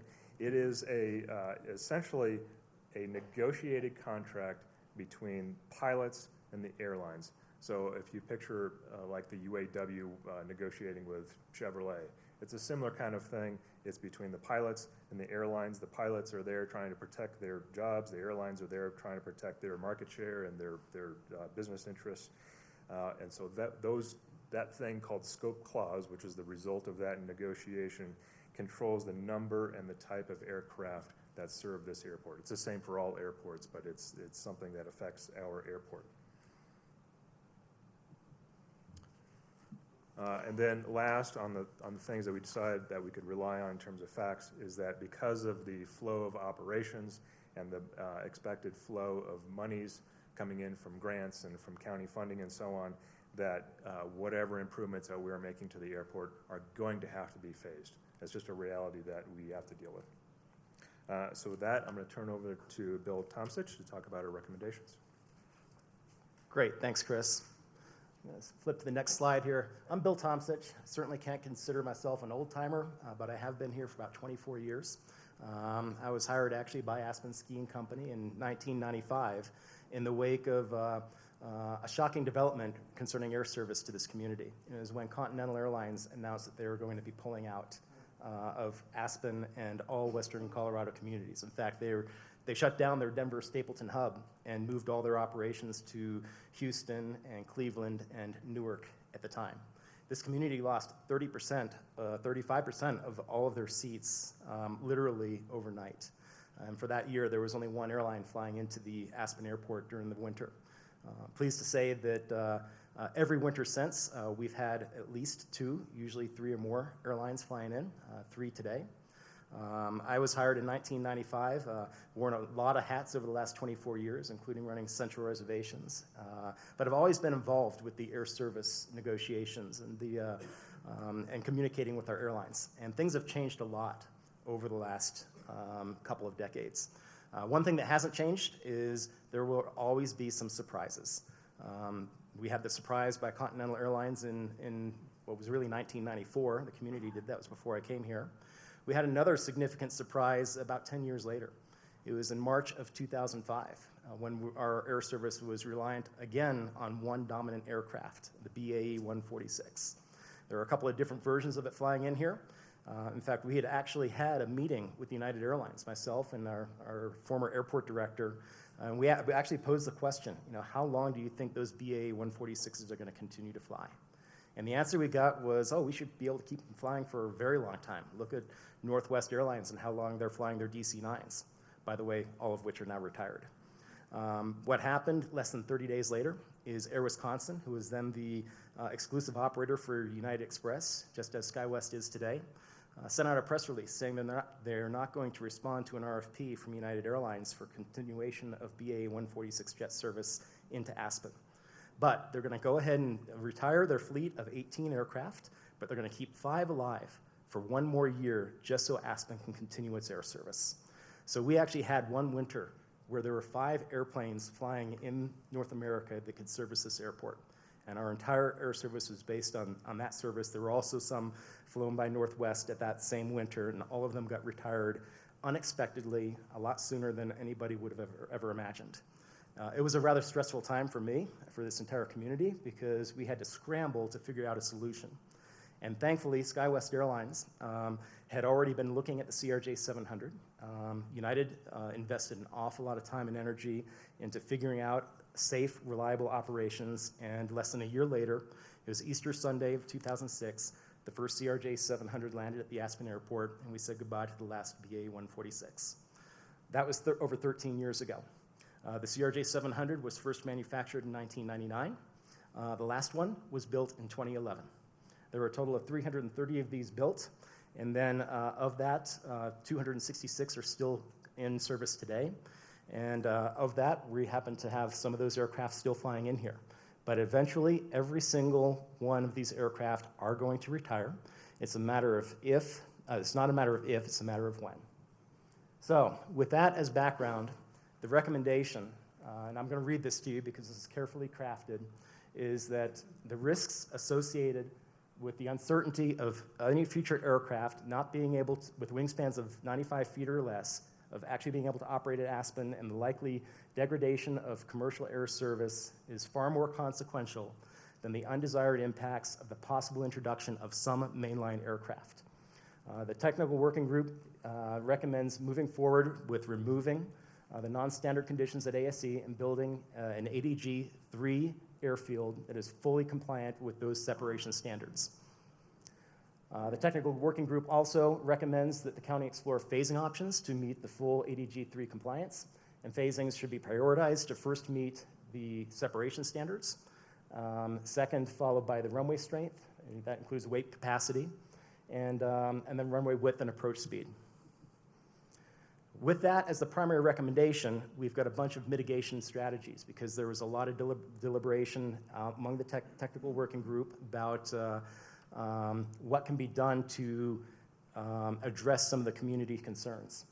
So we agreed that, I should add that Rick Heedy was a very integral part of these discussions, and was really helpful, and I've gotten to know him personally here over the past number of months, and he's really opened my eyes to what might be possible in terms of some of these mitigation options that I originally would have thought would have been impossible. We've got a very ambitious goal, which is to reduce emissions by 30% by the year 2030. We had actually some discussion just 2 nights ago as to whether or not we thought this was attainable.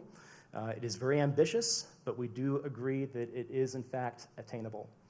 And then in the absence of reduced fuel sales, which is the measure that this is going to be measured by, we've got a couple of other options, which includes establishing verifiable carbon offsets, and I've even learned more about that here today, and that Aspen should be a leading voice supporting implementation of biofuels in aviation fuel.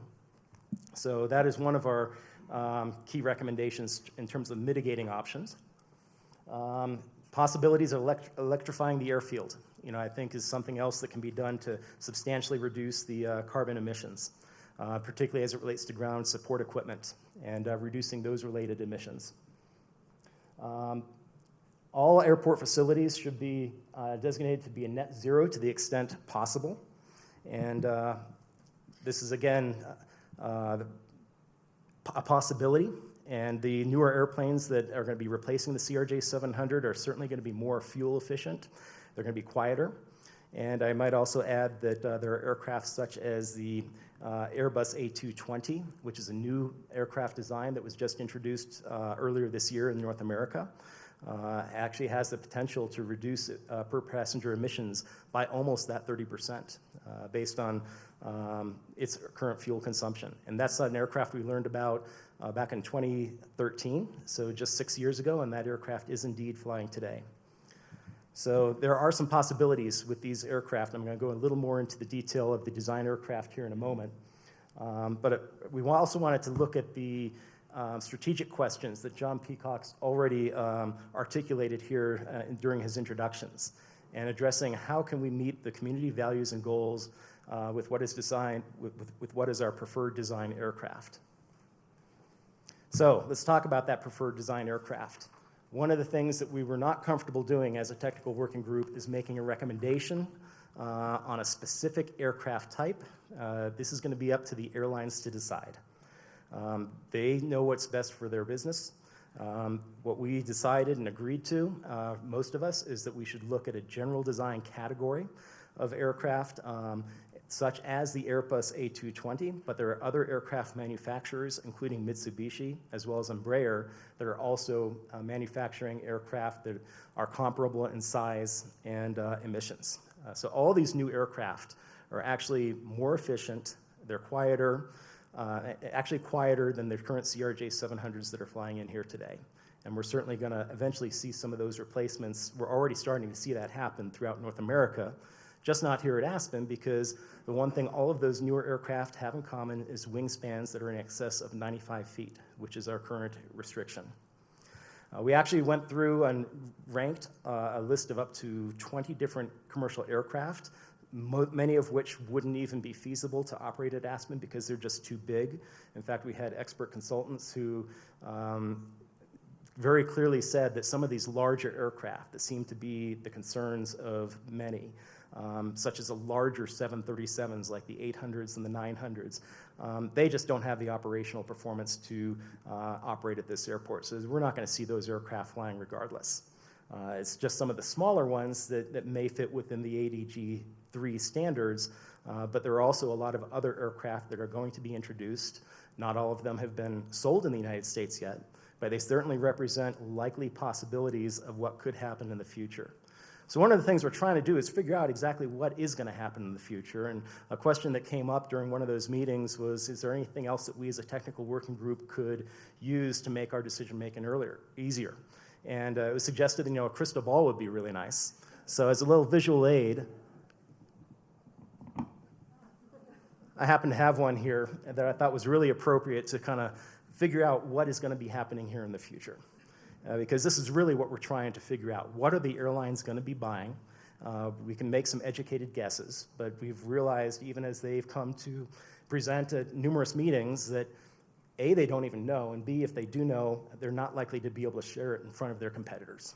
So that's a reality, but we have pretty much exhaustively searched which type of aircraft could potentially operate here, ranked them, and I might point out that the top 5 aircraft that were ranked by the committee all ranked higher than the CRJ700 in terms of emissions, noise, and of course passenger comfort is another thing that needs to be considered as well, and we believe that all these next-gen aircraft are better aligned with the community values.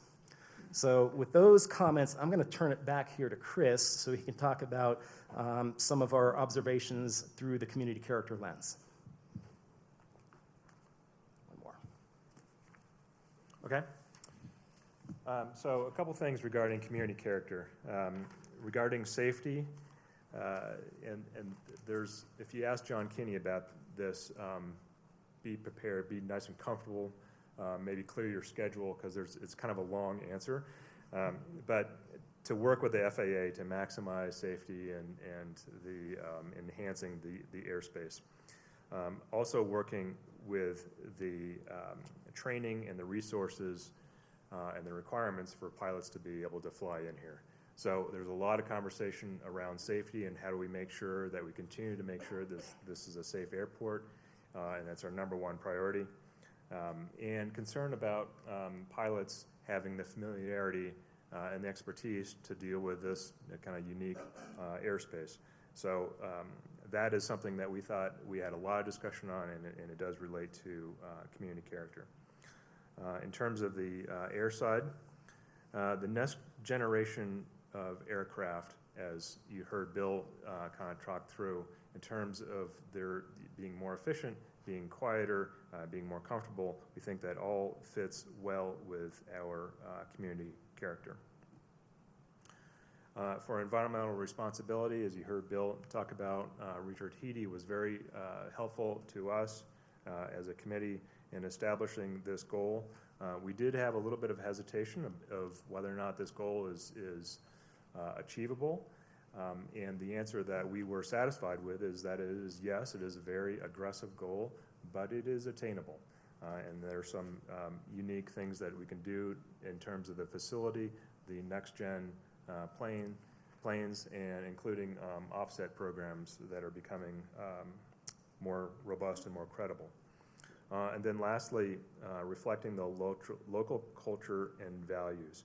And there was a lot of conversation, as I'm sure you all had, as individual groups, about the level of growth. We were using the 0.8 growth rate. There's different numbers depending on which time frame you take the growth rate from, but it was something that we recognized. It is a balance of community interests, of course, in terms of providing the appropriate level of access and being realistic about the planes that exist, will continue to exist, that serve this area. So with that, I think I think that draws it to a... Yeah, did we catch everything? I'll look to my group here. Yep, are we missing anything yet? Okay. I think we have extra time for Q&A. All right. Great. Thank you, guys. All right, so we are going to move to questions. Looks like we already... Who's running the mic? There you go. There you are. Hi, Roger Nicholson. Since SkyWest flies in here for all three Delta United American, I'm curious as to who is the owner of the airplanes. Is it SkyWest? It must be, right?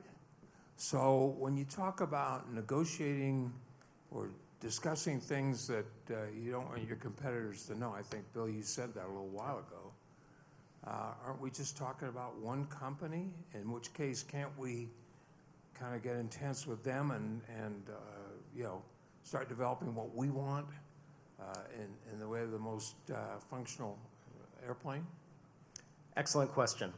SkyWest does own most of their aircraft. I'm not sure if they own all of them. You may have noticed some of those aircraft have rotated from one airline customer to another over the past 4 years. A lot of former United colored CRJ-700s that had been operated by SkyWest are now being operated for American. So there is a lot of fleet mix within that, but your question gets down to the one of the pilot scope clause. And the fact that the regional airlines are limited to operate planes with 76 seats or less for all three mainline customers right now, whether it's American, Delta, or United. So SkyWest today is not able to operate aircraft that have any more than 76 seats. They actually have a large fleet of 76 passenger aircraft. It's called the Embraer E175, and that's one of the aircraft that we have studied. And it does have a wingspan that actually fits within our current runway dimensions. They just have not found a procedure that they're comfortable with to be able to safely and reliably operate that aircraft into Aspen yet. If they did, they would already be operating it here today. So that is another one of those uncertainties in terms of the future and planning for it is, might one of these other aircraft that do fit within our airport's dimensions be able to operate here? And this is one of those crystal ball things that we just don't have clear answers to today. You can respond to the issue that came up in 1995 with the 737, which was roundly disliked in terms of airport expansion. And it's something that comes up again when we talk about airport expansion now. Sure. So Phil Holstein alluded to the size of an aircraft such as the 737, or several of them discharging passengers. what is your response to the likelihood of a mainline aircraft, not a scope clause aircraft, but a mainline aircraft coming in? And is that really a likelihood? It sounds like it's no, but I'd like to hear it from you. Sure. We believe, and it's actually in the report that will be finalized here soon, that the likelihood of a 737 mainline or an Airbus type aircraft being the dominant aircraft on a year-round basis is highly unlikely. In fact, we have some facts that support that, because the market will simply not support 126 or 128 passenger aircraft 12 months of the year from all the markets that the airlines currently fly from. Our market just isn't that big. There are times during the winter from certain markets that we could certainly sustain larger aircraft, and some of these larger aircraft are under consideration. Delta currently operates the Airbus A220, which is configured for 109 seats, which is comparable in size to aircraft that have flown in here in the past. The BA-146-300 was configured for 100 seats, and that flew in here for 17 years. As it relates to the 737, I remember that debate very well. That was my first year in town, and I have vivid memories of a lot of what happened during that debate, and it was driven largely by shock and need for an immediate change in the wake of losing Continental just less than a year earlier, and having seen what happens to this economy. It was one of the best snow years ever, was the 94-95 ski season. And skier days and visitors were way down because we didn't have the capacity at our local airport to accommodate the demand. Okay, so I have sort of two questions. Why do these surprises happen is my one question. And my second question, which John Bennett and I were discussing earlier, is can you tell us sort of the planes you looked at, like the range of seats we might be considering, because that kind of dictates the gates. Yeah. And without one, we can't really figure out the other. Let me address this one head on. As it relates to the size of the aircraft, let's go to the worst case scenario, the absolute largest aircraft that could possibly fit, that has the operational performance to operate here. And that is either the Airbus A319 or the 700 series model of the current generation of 737s. They're both configured for either 128 or 126 seats. All the aircraft that are larger than that, we don't believe, the experts don't believe that they're going to have an opportunity to safely and reliably operate here. They just have too high of approach speeds, the weight is too big, and this includes the vast majority of 737s that are flying around the nation today. 737-101. There were over 10,000 of these airframes built by Boeing. They've been in service for 50 years. They span now 4 generations. The first generations were the original ones, the 100s and 200s. The second generations were known as the classics. They included the 300, 400, and 500 series aircraft. That is the aircraft that was debated in 1995. Those aircraft have all been removed from service. They have all retired. That was 24 years ago. So the 737s that are flying today are what they call the next gen, or the NG versions. And they're divided into 3 different sizes. You get the 700, which is the smallest one, which is larger than some of the ones that were flying in the classic series. You get the 800, which is the most popular one, flying around the United States today. And then you've got the 900, which is a stretched version that actually is very popular. Those 800s and 900s, no way are they going to be able to ever fly into the Aspen airport. And then you've got the MAX series. And of course, you've all seen the media coverage on what's happening there. You know, you've got over 300 airframes that are grounded, and that is the next generation that will eventually happen here. And there's only one of those that would potentially be small enough with the performance to be able to operate at the Aspen airport, and that is the MAX 7. It's possible, in fact, I'd say it's highly likely that that aircraft may never get built. There's only one order for them, and that's by one airline for 7 of these airframes. The MAX 8s, the MAX 9s, and even a stretched MAX 10, they're not even under consideration to be able to operate at this airport if we go to airport design category 3. So there's a very small number of 737s that potentially could operate here.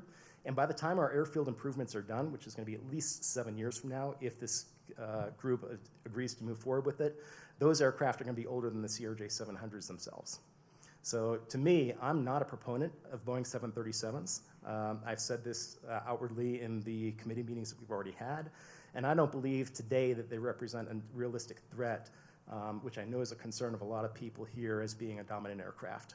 I really strongly feel, and this is my opinion, that the most likely scenario if we go to ADG-3 is that we're going to see larger aircraft than what currently fly in here today, potentially, but that they are going to be quieter, more fuel efficient, it'll be a better experience, and they'll have better economics. Let me tack on to that answer as well, because I think it relates to Stan's question too, which is something that I learned when I was discussing the scope clause provision, which is that pilots are trying to protect their jobs, right? So reducing the number of flights by making the planes twice as big is not in their interest in that part of the negotiation. The airlines don't like empty planes, right? We've all been on these planes when you land and there's six of you and you get off and you're like, well, that was a gigantic waste of money for the airline. I mean, I had a great flight, right? Because I had all the room in the world.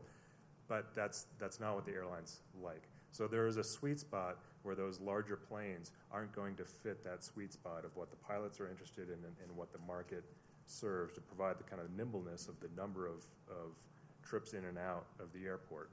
So I think that factors into both the concerns about the larger aircraft with a larger airport. Will it serve a larger aircraft? Yes, technically. But is it highly likely that they would come? No, because of those factors. That also probably relates to your gates, because we expect that we remain in that realm where we have planes that are of a similar size, where we have the similar type of gate needs. So we've talked a lot about growth, and sometimes we push it aside and don't talk about it. If that crystal ball could say we don't either want or there is no growth really coming, would that have affected your recommendations in any way? Zero growth. So current levels of utilization, would that have affected your recommendations? One of the points that I've heard loud and clear from the very first meeting we had here 10 months ago was the strong desire to maintain the level of existing air service that we have. The way I view 0.8% growth is almost no growth. If you consider that, it's actually a form of restricted growth. There is a portion, I think there's even a slide in this deck here, but certainly in the final report, it shows that the actual compounded annual growth we've had since 1990 is about 0.8%. But I should point out that that was following a huge dip that we had since we lost Continental in 93, 94, and we've clawed our way back and just finally surpassed that number in terms of total winter employments just the year before last. So to answer your question, John, no. I don't think growth or no growth would have swayed my opinion either way. I'm really focused on trying to sustain our existing levels of commercial air service into the future. Would the full committee have said the same? I know that's your I'd like opinion. to see some, how about thumbs up or? Thumbs up, okay. Okay, thank you. So you said the 737-700 is the smallest one. Did you tell us the capacity and I missed that? Yeah, 126 seats. That was 126. Yeah. There is a 737-800, which is a popular aircraft, and we've had mixed opinions, but overwhelming consensus is not believe that aircraft would be able to operate at this airport. And is that aircraft louder or more quiet than the CRJ? Do you know? Slightly louder, but almost imperceptibly different. It is a newer generation aircraft, manufactured about the same time. But I also should point out, by the time our airfield improvements start happening or do happen, that aircraft is already going to be as old or older than the CRJ 700. It's very likely that the airlines will be announcing at some point within the next couple of years what the small narrow body replacement is going to be. It's certainly going to be one of these aircraft that we've already identified. We just don't know which ones. And if we stay at with our current configuration, is there a risk that the FAA will say no more even CRJs, which as I understand operate under sort of a waiver or whatever that's called? The risk might be that we could go down to an ADG2. Right now we're operating as an ADG3 with a modification of standards. And if we were to be downgraded to ADG2, that would still allow the current CRJ 700s to fly here for as long as they continue to live. It's an absolute certainty that they are going to be retired at some point in time. It's debatable as to when.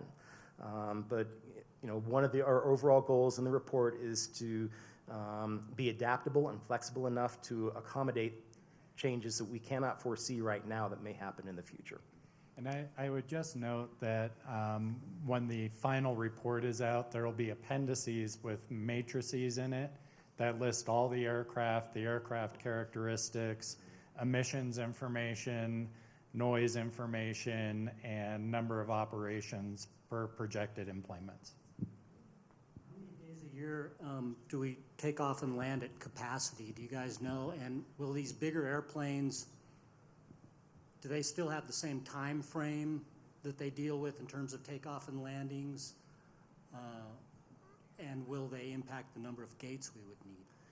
The capacity is a tricky question, but the general rule of thumb is we've got very compressed peak times, generally during the Christmas holidays, again in February and March, where the airport is absolutely at capacity because we have so many aircraft coming and going between commercial and privates. There are other times of the day where the airport has plenty of capacity, even on the busiest winter days of the year. But one of the benefits of having aircraft that would have slightly or possibly substantially more seats is it would require fewer operations to carry the same number of passengers.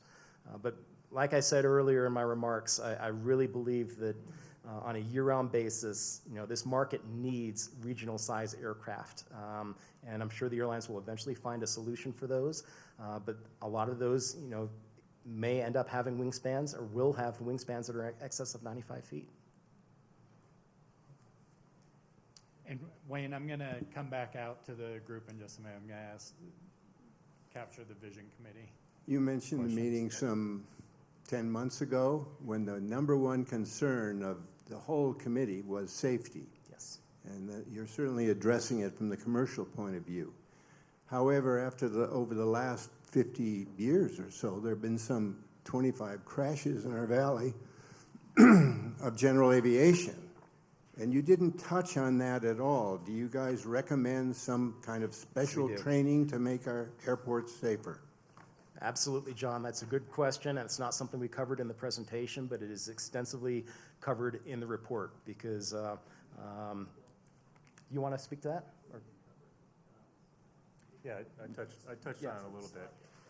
Yeah, there are special, as I understand it, and correct me if I'm wrong, but there are special requirements for commercial operators to come in, and we have a desire to have the county push on the FAA for general aircraft pilots to have that same level of experience and certification. Is that a fair way to saying it? We debated that. That was on the discussed.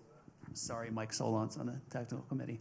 We did discuss that in great detail, the level of accidents versus from commercial to general aviation. And basically our finding was that we were going to work with the FAA to recommend enhanced training and via notifications from the airport to the general aviation community.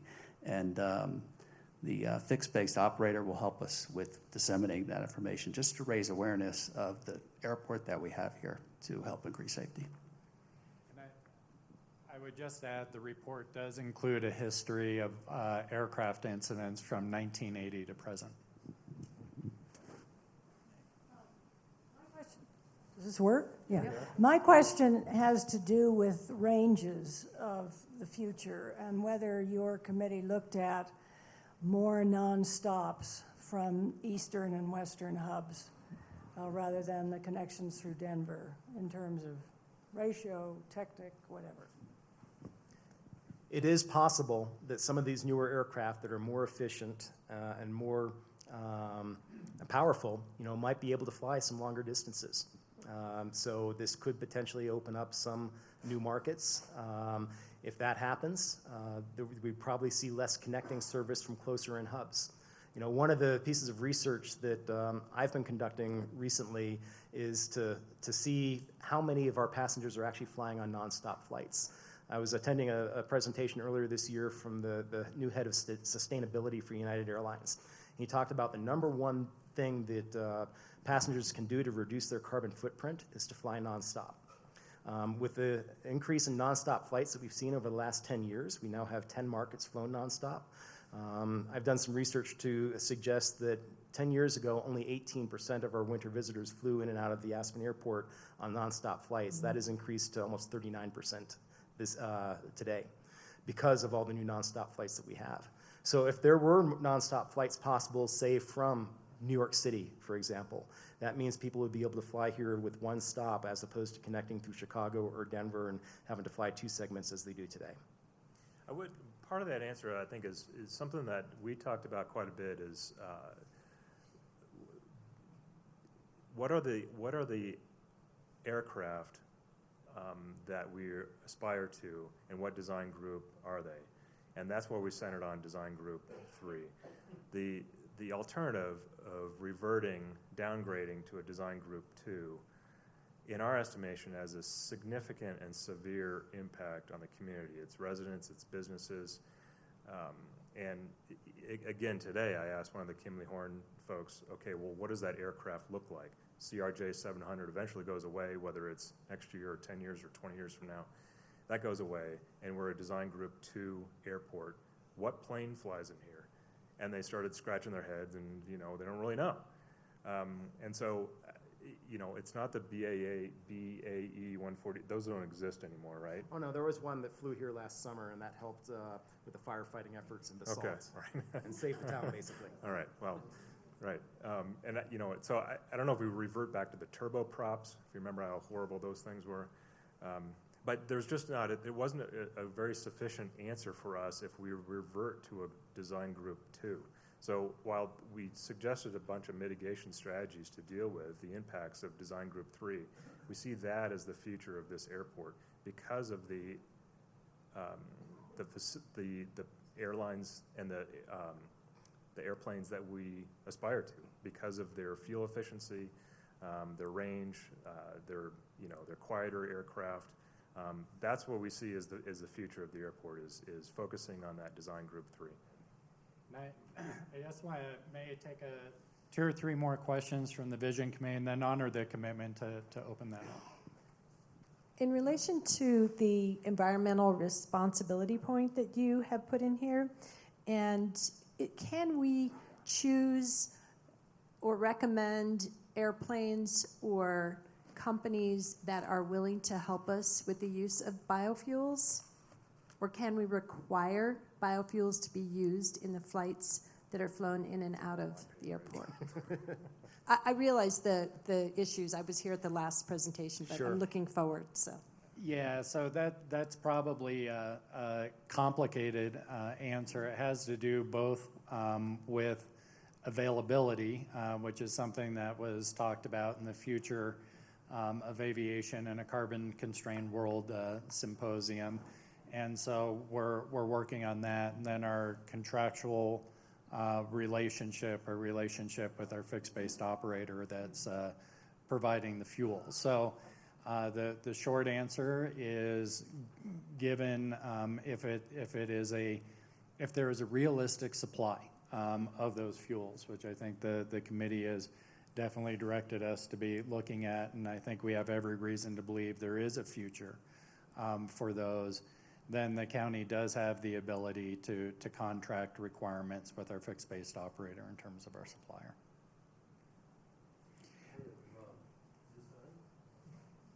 Okay. 2 quick questions. Would this new if we had built a new runway and we have planes with larger wingspans, maybe larger capacities, new generation, would they be more able to operate in poor weather than the current aircraft? You want to take that one? The answer was not necessarily. Oh, that's too bad. The other one, and I'm going to direct it to you. I mean, there are other technologies out there that could result in lower landing minimums, right? But it's not unique to the aircraft type unless it's equipped with the onboard technology that's required to take advantage of those types of technologies. I understand, yeah. The other question I'm going to direct to you, but it's really to everybody, and I was part of the decision of this group to go with the 20-year average of growth of 0.8%. But hearing your remarks today that like the first 10 years of those 20 years was sort of a weird time. And then in preparing for this meeting, I was looking at this, you know, bunch of the material that Kimberly Horn had prepared for you.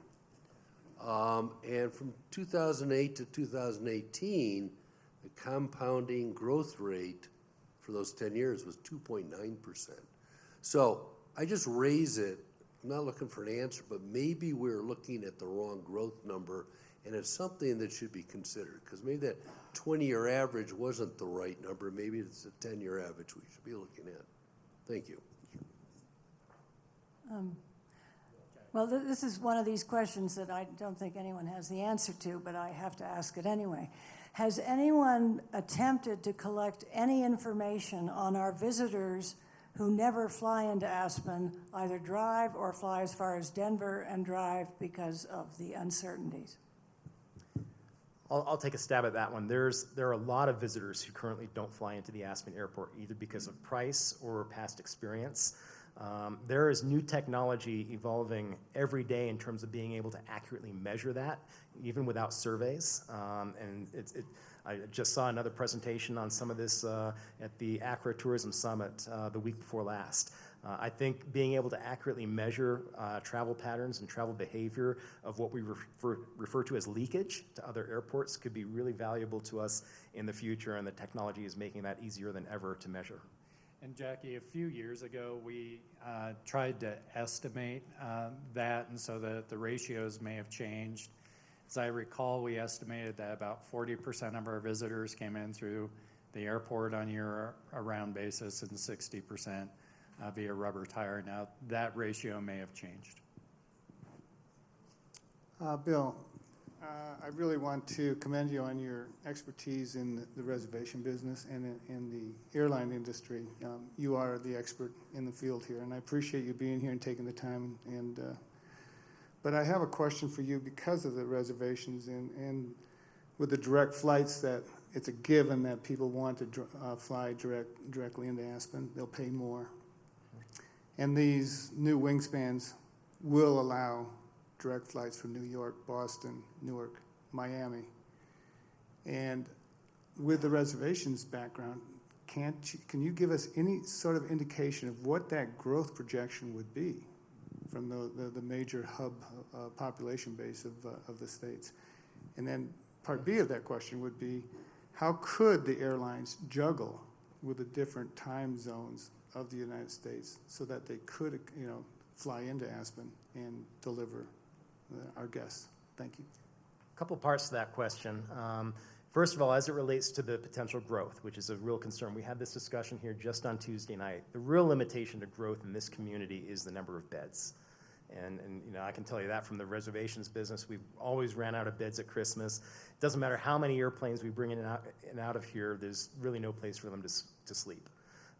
As it relates to the scheduling issues with potential additional nonstop flights, that may also have a benefit in that they will not be as tightly bound in to the peak flight banks of some of the hubs like Dallas or Chicago or Atlanta, where right now they're all kind of forced to hit the peak banks, and that's what creates some of this peaking we have in what the airport folks refer to as their happy hour, like between 10 and 1, for example. And if they had some more nonstop flights and fewer connecting flights, then they wouldn't be bound by those flight banks as to the timing of those flights. They might be better able to time those flights to arrive and depart at off-peak times. One of the other things that the committee also talked about in relation to that is some of our comparison airports, Tom. So we have Eagle that's right down the road that's actually a Group 4 airport with those same direct flight capabilities. And they actually have fewer enplanements than we do here in Aspen. So there is a lot of conversation about what's driving that demand and we talked about the concept of, induced demand if you open it up, and the concept of that this is just infrastructure serving growth or demand that's being created by, changes in hotels and VRBOs and such, whether it be in Aspen or Snowmass or the county. It's a discussion you and I had, I think, at one time, and I think the group looking at that data felt like there was less of a relationship between the airport design group and that demand. So, for whatever. Just to debate, I guess, the number of beds as being a limiting factor, I would suggest that is. Thank you. Just to bring up debate the number of beds that might be a limiting factor, bed base. Snowmass is about, 80% empty in the summertime, so we have a lot of bed capacity out there in the summertime, which I think is probably our most impactful time to add our growth to because of the lack of trailheads, lack of river access, et cetera. Also, we have the county is not able to regulate the VRBOs and the large mansions that we have and what they could turn into be as to, really boutique hotels. And then we're also dealing with, I would say, the number of beds throughout the Roaring Fork Valley, Yes. where we don't really have a control over Eagle or Garfield, and it's only a 40-minute transportation up here to our upper valley. So I don't believe the number of beds is a limiting factor because it's quite large, if nothing else. And I thank you for making that point. And I just want to try and make sure we keep it to questions and not too much of a back and forth. I think it's important. I want to honor the commitment to open it up more broadly than just to the Vision Committee, to other members. So if there are other working group committee members that have questions or such, want to be sure we're capturing those too. Bill, I have an important question about the CRJs. I just Google searched and found their CRJ 900s and 1000s, and found their wingspans are 85 and 86 feet respectively. Would that be an acceptable aircraft under the current conditions and because they carry 100 passengers with the current runway? If the CRJ 900, which is a great aircraft, if it could operate here, it would be a great solution. Unfortunately, it cannot. It had been studied extensively. There are a number of operators, but it is larger than the CRJ 700. Its approach speed is faster, and that's also another one of these category of aircraft that while it fits at the airport, they have not found a procedure they're comfortable with to be able to operate that aircraft in and out of Aspen. They've even looked at reducing the capacity on the CRJ 900 down to just 70 seats, even though it's a 90-passenger aircraft, and even that doesn't bring it within the safety parameters to allow it to operate at Aspen. And then the CRJ 1000, that aircraft really has never been built or introduced into service into the United States because it is not a scope-compliant aircraft under the current U.S. airline scope clauses. I think we had another question over here. The air quality issues are extremely important to me, and I know they are to the rest of the community because it's part of our character. I mean, again and again and again in our community, in our character group meetings, we heard that the first thing that people say when the plane door is open and they step out is, the air is so wonderful. It's clear, it's beautiful, and you can't smell it. I mean, it's fresh. Our group also heard a lot from people in areas of the community, Cemetery Lane, never mind Woody Creek and the noise that they get, but Cemetery Lane and the North 40 about emissions and the odors, plus the health effects of that. When you were making your report, I think that what you said is that one of your mitigation methods was buying carbon offsets. And I understand that's good globally, but this is a current, persistent health issue and stress issue in this community. And so carbon offsets, I don't think would do it. But what other ways were you that is one question. Okay. And then the other is, one of our problems was that we were trying to come up with, if it's going to be 30% cleaner and 30 in terms of emissions, and if it's going to be 30% quieter, we need to know the baseline that we have now. And we have not been able to get it from day one to the end of our discussions. And so we can't, and I don't understand how you can decide that what your recommendations are in terms of planes can be 30% cleaner and quieter when we don't know what we have right now. It makes me think that maybe you're jumping the gun on that. I wish we had Rick Heedy here, because he is definitely our subject matter expert on emissions, and he has been a great value to this committee. John, you want to? So in the final report, there were, as the final report comes out, there are a few recommendations, I think, that may start to address that. One, there was an examination both of greenhouse gas emissions, which has been the focus, I think, of the conversation tonight, but also the nitrous oxide. And what we heard from our expert presenter is that's more closely related to the emissions related to health. And so there was some baselining comparing the aircraft, particularly for a landing and takeoff cycle, to the aircraft that are here today, both on the commercial and GA side. The committee also recommended beginning to collect baseline data, not just on the greenhouse gas emissions, which is what was talked about tonight, but looking at those particulate measures and other measures that be related to health.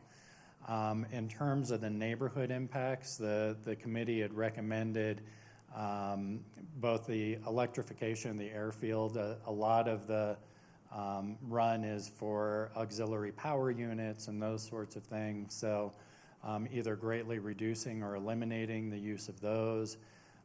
There's also recommendations that are in the report around moving some of the locations of where aircraft are parked and such to limit some of the immediate emissions on neighborhoods. So you based it not on our general baselines, but on 30% or coming closer to 30% of what our presently used aircraft is. So yeah, that was one level of analysis, and the group has also recommended in response to the community character, and we didn't have the time to go into all the depth, collecting baseline data through air quality sampling. First, before you make your recommendation on Not before the recommendation, but to measure the impact. The baseline data was looking at the aircraft that operate today and what are the consistent measures on emissions compared to the aircraft that could potentially operate. And in terms of noise, when you were talking about trying to reach the 30% reduction in noise, was that based on decibel levels or perceived levels? You know, because those are really different. I mean, 1 decibel is a lot louder than the decibel before. You know, that right, level. It's a logarithmic scale, Yes. And so, you know, a 3 decibel change is a much larger percentage. I can't do that math in my head right now. But there was that discussion with the group that in terms of the ability to reach that 30% reduction, that is a real challenge. It's easier on the ground than in the air with the future aircraft. Now, there was a comparison of the next generation aircraft to the CRJ 700. And so while the aspirational goal, the data showed that that's probably not going to be met with the next generation of aircraft. The next generation, though, are generally quieter with the exception of the 737-700, I think, Bill, that you're referring to, which is not a next generation aircraft. And it's louder. It's very slight. In fact, I will tell you, I actually went and bought myself a noise meter because I wanted to find out for myself how loud these aircraft are, and because we have both CRJ 700s as well as 737-700s, along with Airbus 319s flying into the Eagle Airport, and I parked myself in the Costco parking lot and measured flight after flight to see how different they were. And there really was a very small difference between the CRJ 700. It was a noticeable one, but it was a small difference. The bigger difference is if one aircraft came slightly low and he had to power up because he was below glide slope, that created a lot more noise than an aircraft that would be typically gliding straight in. There's also a point I think would be useful to point out, which is maybe a small point, but it'd be important to the neighborhoods, is to explore and deploy berms and blast walls and things to mitigate and deflect noise and shift where and how planes park. It's part of electrifying the field as well. But those kinds of things can be done, in our view, pretty quickly, pretty simply, pretty cheaply, and could have a meaningful impact on the folks that are right there. So we are about 3 minutes before 7, which is our scheduled stop time. I know we have one more agenda item, which is to hear from our Vision Committee leadership on next steps. And John, instead of having you come up, do you mind if I just hand you the mic? That way we don't waste the 30 seconds. I'm actually going to recommend that. And that way I can also hand this to my cohorts on either side if you decide you want to say anything. So after tonight, the Vision Committee will create our final, we really go to work after tonight. I mean, we've gone to an awful lot of meetings, but our real work begins from this day forward.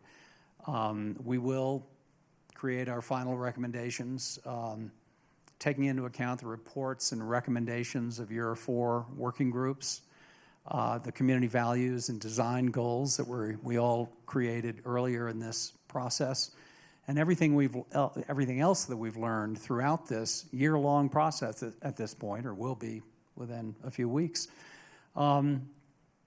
We know that all 4 working group reports probably won't align perfectly in every line item. That's not a surprise. A big part of our job going forward is going to be to identify any areas of non-alignment or conflict and address them and resolve them.